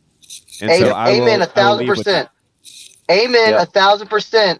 But what I would say is you have to grapple with the context on the ground and the community you're in. And the community at large has, like I said, jettisoned that worldview. And so this is where I would totally agree, and why I'm here in TLC is, and why it says former deep rightist, and why it says now Christian, because I agree, and I am now embodying, and I'm now participating in what you just described, McMo. I'm saying it, and this is someone kind of critique Spengler. I get, there's a bunch of people that I will recall on as references and resources that you can critique their, you have to take in the whole totality, but you also want to be able to mine for gold. And the Spengler notion of this thing was going to grow and die. This thing is a natural organism, and so I rather aim at the good. I rather aim at the self-sacrificial, voluntary, aligned values of a small community, and see and put my cards there and let the cards fall there. And that's why I'm not a deep rightist anymore. But I think it would be foolish not to. When someone like me comes on and says, "Hey, I just did 3 years of trying to understand this stuff. Here's 5 minutes of me trying to condense it." You can take it or leave it. You can think I'm crazy, or I think it's more wise to try and understand. And even if that's not where you want to aim, you need to understand the context on the ground. No, you brought such good energy, and Lance, it's your turn to talk. But I just wanted to say thank you, Matthew Parlato, for hopping on. Thanks, McMo, for Thanks for moderating, McMo. Love I guess you guys. We're done with that part. We're moving on to other things. So, Parlato, just to put a fine point on things, I'm not proposing populism as a form of governments in the United States. I believe in the federal republic that we have, which is not a republic, which is not a democracy. It's a federal republic, right? Mm-hmm. I think if we can keep it, the things that we did in the Constitution. I also believe in states' rights. I believe that in the same way our founders were very suspect of governments and tried to put in a bunch of protections against tyrants and everything else. I'm with all that. When I'm speaking to that, what I would be speaking to within, so for example, I mentioned populism within Bernie's was a left-wing populism. Yes. Amen. Amen. I disagree with Bernie's left-wing populism, but he was speaking to that side. There is what you could call a right populism, which is what America First is and everything. Ron Paul. I mean, yes, if I could elect one person to be The same era. president tomorrow, Ron it would be Ron Paul. And Dennis Kucinich, and then Bernie Sanders not shortly after. For the younger generation, that was a giant groundswell of populism post, Iraq. So it was basically at like 68 without the assassinations, of like, you guys have been totally disregarding what we've wanted and what we all think is important for decades. And well, that's been proven now. It just got destroyed. They just disappeared. Here's this weird thing that's been happening. They used to say in politics, and Mark will remember this, the price of bread, gas, and milk would determine whether or not you could get elected. Yep. Amen. Now they have gotten people so focused on things other than that, that those things don't drive. Because what I love, John Vervaeke calls that bullshit. Exactly. What I loved is, and the other thing that used to happen is, like, I love gridlock between the Republicans and the Democrats because it means that stuff kind of stays somewhere they can't accomplish too much.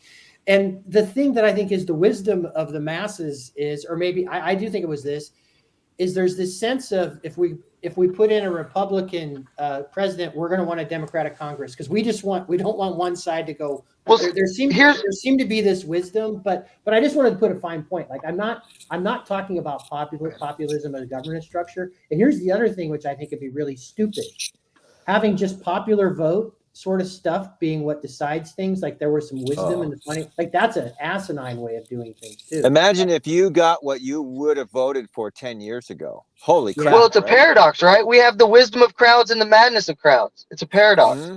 It's hilarious to me. You need the countervailing structure. What I would say to that, Lance, and I too, is not a pope, by the way. And I too am subject to getting. But having a pope there's a lack of countervailing structures. A republic has those kind of processing structures, right? Yeah, so it's like a way to keep tyrants from going nuts. So you don't have to cut their heads off, But see, here's the other thing. Here's the thing about opponent. Go ahead, Lance. I'm going to jump off. I too am understanding myself. I'm easily whipped into backing up the crowd. As I look back at the Iraq War right now, which I was fully supportive of, I would, if I could go back right now, I would stop that thing from being started so fast your head would spin, right? Because we see what happened out of all of it. Well, here's what I would say. So anyway, some wisdom of some buffer. So anyway, I'm going to go in the background. You guys continue this conversation. Everyone's heard enough from me today. You're good. You're good. Basically, my comment to that would be, I'm totally with Lance on for a time and a people that system is great. Like, and this is where now I get to my John Vervaeke fanboyness. Like, this is kind of where I would love to actually have this. I wouldn't even want it. I wouldn't care if it was online or not. I would love to just understand where his political mindset evolved from. Because here's the thing: on my deep rightist journey, there's a couple of guys, him included. I don't want to put him on blast or anything. Obviously, I don't. It's the journey I went on as well. Anyways, he makes reference and hints to some of the same authors that I was reading and investigating on that kind of what in our culture is perceived as a dark journey, going to see read the rightist authors and whatnot.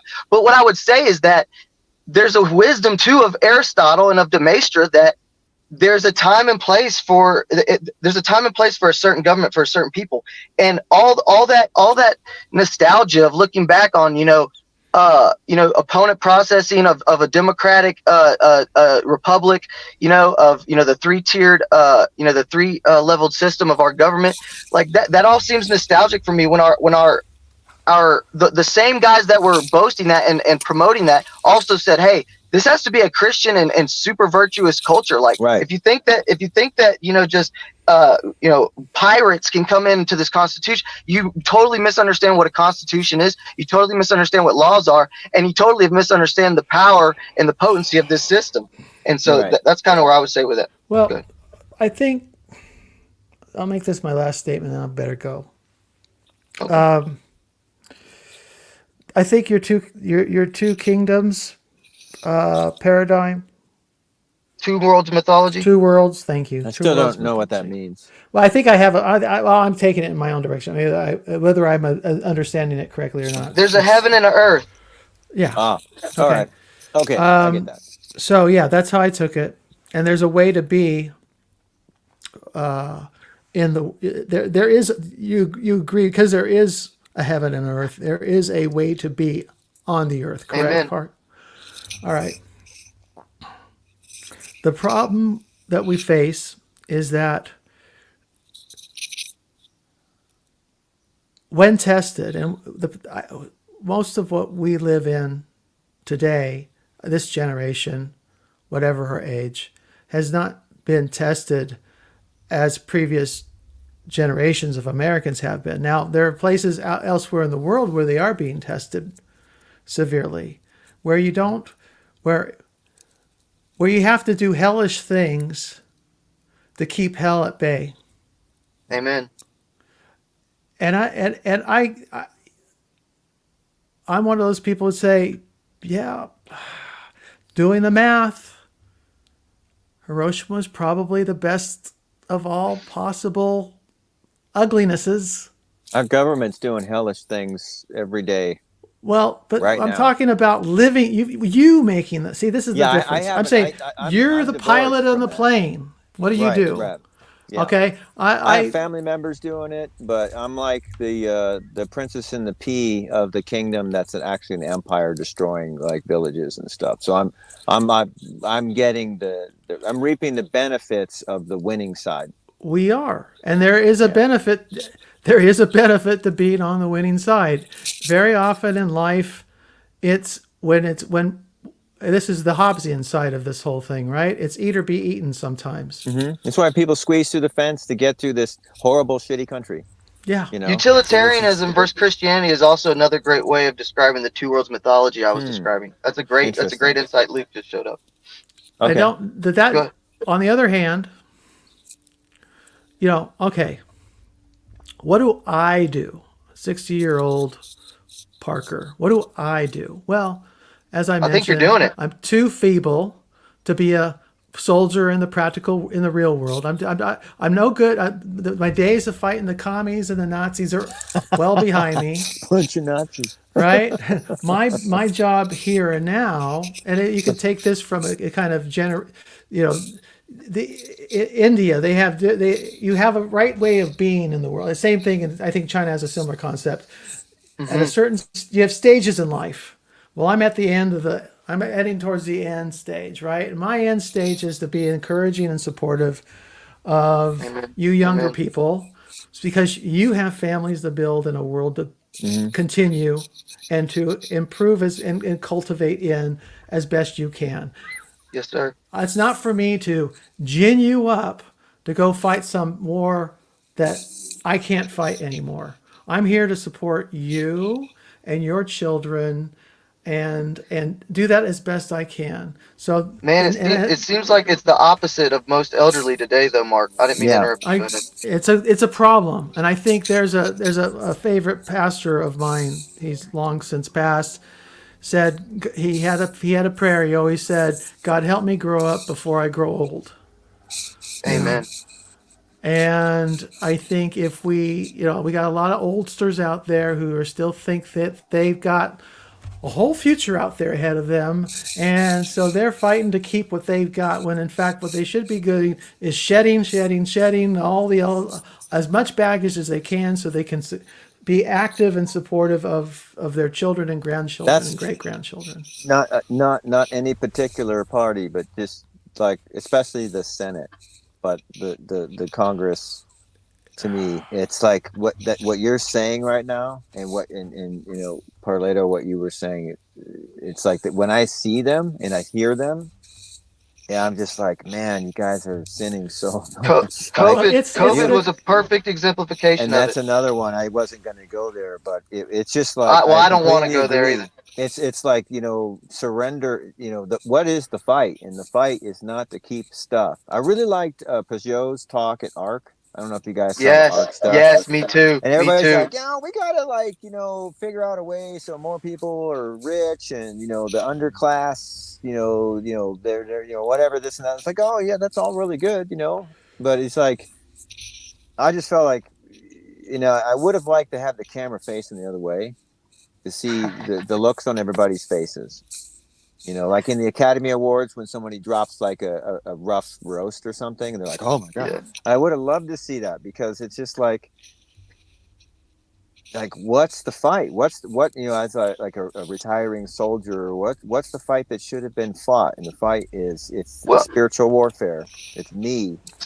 Spiritual warfare is a good. Yeah, and it's just like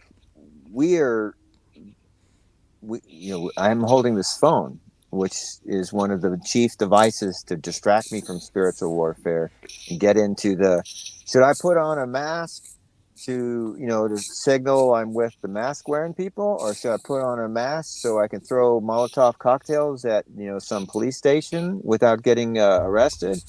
Should I put on a mask to like trick this woman into thinking I'm better than I actually am and I can sleep with her tonight?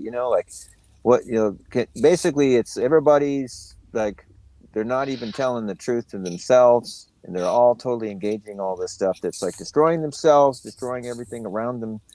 And it's like, and it doesn't matter if the virtue is like, well, all the whales or all the universe, we're going to save the earth, or it's like, we're going to defeat those dirty Iraqis, whatever that whole thing people get all riled up to do. It's like, it is so off track. But it's okay. See, this is my point though, is it's not for me to pick and choose your fights. If you're surrounded by a beautiful countryside, Steve, and if you decide to pick up the cause of preserving that countryside for wildlife or for agriculture or for whatever you see it my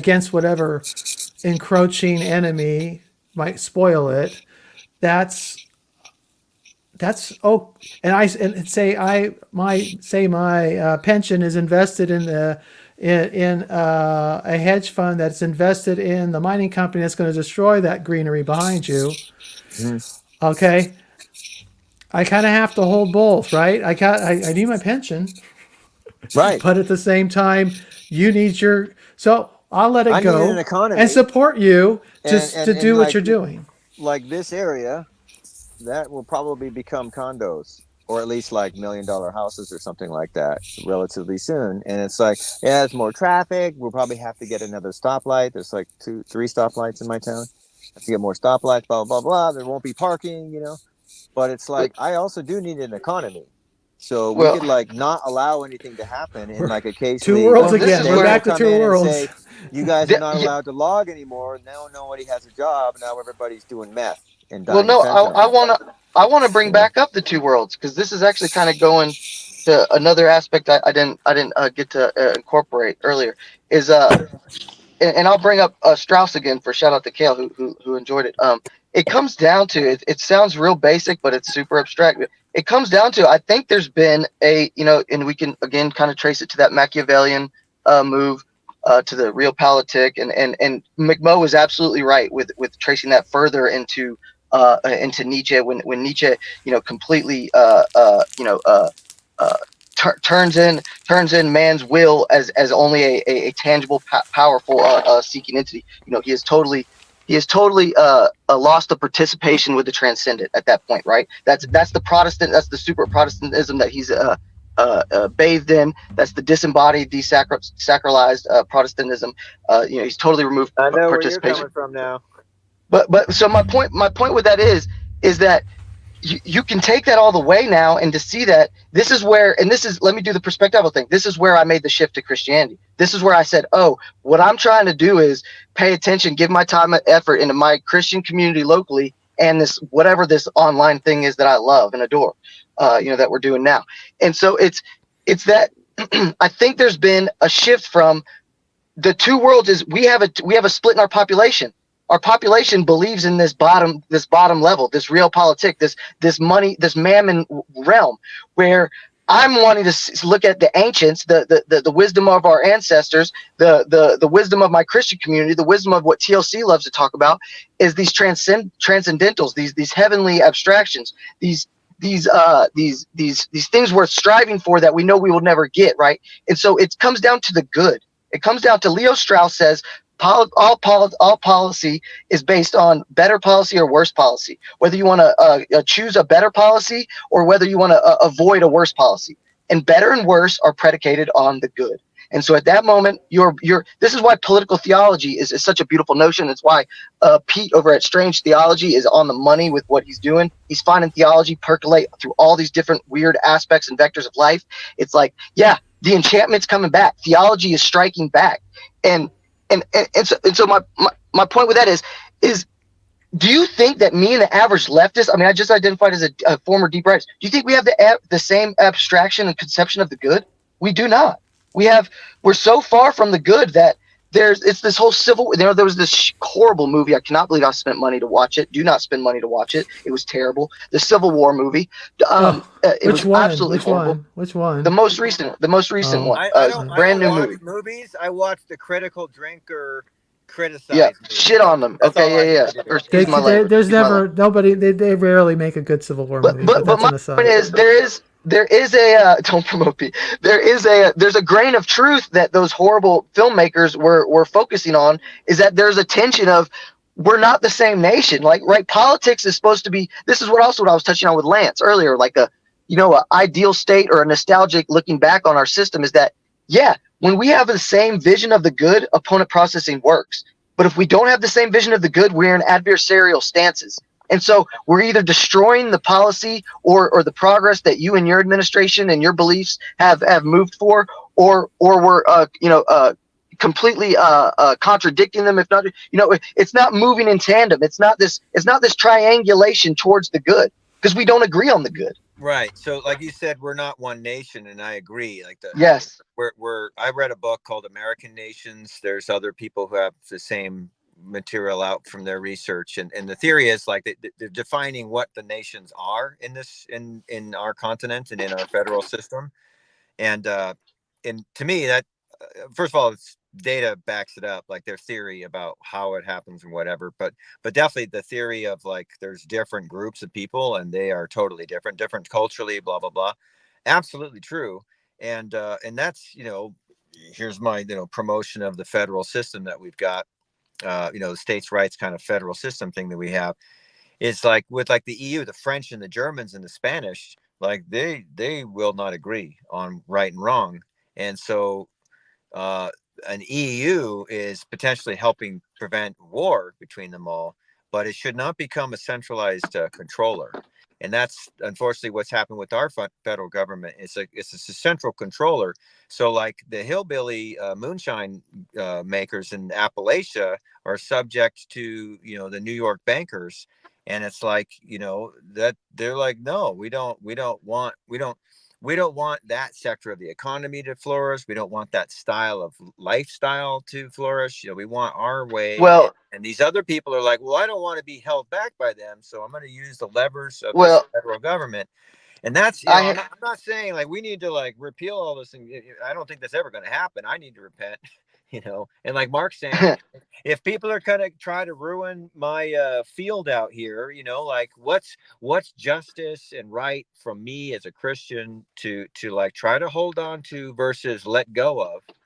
But I'm, the most Christian thing for you to do, possibly in a situation, I'm just saying hypothetically, where there's some catastrophe impending from the outside upon your community, may be to stand with your community. That's what makes things so, like the Civil War, so difficult, right? Waste, that's one thing, but if it's condos, that's a totally different thing. Well, that's up to you. I'm just saying if they all could have kept me out. Say it's an existential threat, right? You say it's something toxic, or say it's, you mentioned the Civil War. Parlato mentioned the Civil War movie, poorly done. You had there's all these, I'm kind of I'm a buff on that subject, at least you used to be. This is like a Civil War that happens this year. I'm talking about the United Civil War. Like, Obama versus Trump. Oh, I was thinking of the United States Civil War. No, not the real Civil War. I was talking. Okay, let's go back to the real Civil War just for another thought experiment. It was brother against brother and cousin against cousin in that one, and those particularly that officer corps of both armies came from the same military academies. Yeah. You know, they fought side by side in the same generation shaping war for them, which was the Mexican-American War. Right. So these guys fought side by side, then had to turn around and decide who are they going to fight with. Most of them chose home because that's where family and friends were, and community and wealth, and it's that slave. That we are slaves to sin. We're bound to things we can't help, and we make a choice. We cannot. Sometimes there are no good choices. At which point, then it is, we make the choice we think is the best, give the rest to God, and at the first possible opportunity, show love to our enemies, and forgiveness, and lay down and beat our swords into plowshares at the soonest possible moment. But there are times when we have no choice, and it is, in my case, too old again. Too old. I can't see straight to shoot straight. So what I'll do is I'll be there with the bandages and the water buckets or whatever to do my part to support people who actually are young enough to be engaged in these fights. But God willing, what we want to do as a country is avoid to get leaders who can act wisely and will listen to reason when they perhaps become tunnel visioned. But as Hezi was in the chat, I don't know if he's still there, but imagine being in his situation and the choices that he must make in a much smaller country with a real gun against its head, having experienced a national trauma on a scale that's never been experienced, but now dealing with a government that maybe is not acting as wisely as it could. They're squandering the goodwill and support of their friends. And what does a guy like Hezi do? I got to do some ignorance here. Didn't a Middle Eastern higher up get assassinated recently? Iranian president. Well, no, I don't know if it's been his plane crashed. His plane crashed, so we don't know if it was a helicopter too, which is that's right. Yeah, more likely, but it's a fucking. That's right. It was a helicopter. Anyway, United States drone shot a laser at it or something like I'm so unplugged from it all, man. Me too. It's tough. Me too. But here's the other thing I wanted to say is you talk about your backyard there. It's like I in a lot of ways I feel like I'm just being the bearer of bad news with, but you know the whatever the millennial here. I don't. But here's the thing: is you also got to understand is. Yeah, it's all the way up, brother. It's all the way up. The system has been corrupted all the way throughout. The Black Rocks, the other investment firms or whatever however you want to categorize them. The money is so far. If you define money ownership as access and control, which James Burnham did in his masterpiece Managerial Revolution. You have no access and you have no control of your money. So the system is whatever's getting built in your backyard ain't going to be decided by you. Period. It's like so we're all the wisdom is on the wall because there's no other moves. It's you better pay attention to what's local and what's actually graspable because there's nothing beyond an arm's reach. Like the system has been so corroded. It's so ingrained at this point. Like my pops is in a very similar situation. You know, he made all the right moves, man, and his retirement situation is not playing out the right way. He's having to do a lot of gymnastics. Like he is really stressing, and I hit him with that same kind of and it really was a good epiphany for him of like, oh shit, I really don't even control to this level. You know, it's almost this surrendering. And I mean, I don't want to get too far in the weeds and stuff, but I'll tell you this: I've noticed more of a. Say it again. The fund that is paying your insurance, like Mark was saying, the fund that's paying your insurance is like part invested in a mining company that's gonna like yes all over your house. And it's like you don't know that, you can't know that, and and you have no control. It's just like we're in the world, and so I feel this because I was super political for a while, and then I got tired of arguing about the stuff, and and I see how much like personality types have so much more to do with values than reality or truth or anything like that. So I just feel like this is all moot. It's like and irreconcilable without violence. Cain and Abel probably had like the first and last solution to real rivalry. And so the trick is to just not have the rivalry. And yeah, I don't want to lose everything I've got. I do want to keep it, but like, will I start drone striking like neighborhoods all around the world to keep what I want? I mean, it's happening on my behalf, but I'm just saying like, what will I do to keep what I want? I don't know. But what I used to want, I don't want that so much more. Now I want different things, and I still want to be in the world, but like, the kingdom of heaven's at hand, and I can't tell if I'm just on a pink cloud because I've finally stopped being a self-centered asshole again, or if it's like I'm actually, I'm experiencing something that's making, the political shows I used to watch and get all excited about. Those guys are lame and our guys are good. I don't even want to watch it anymore. You realize it's not the proper liturgy for you, and that's all it is a liturgy. Yeah, exactly. I go into it's just the shibboleth and liturgy. I agree with you, political guy. I agree with you, political guy. Oh, I don't agree with that political. So it's like it's just the liturgy. That's what once you see it, it's right there in your face. Yeah. All right, guys. Anyway, my wife's like surely thinking I'm and all lost that. my mind. That's the barbecue I haven't gone to yet. I drove over here to it, so I'm gonna get off this call and actually all right, see Steve. human beings. Oh no, maybe you land it. And this has been so awesome becoming a part of this little corner. Thank you so much, brother. Thanks, Palato. But Steve. I'll see you guys. Thanks, Steve. Bye. All right. Later, Lance. Goodbye. Good. Bye. I guess that concludes our Memorial Day stream. Amen. Take it easy. Bye, brother. God bless.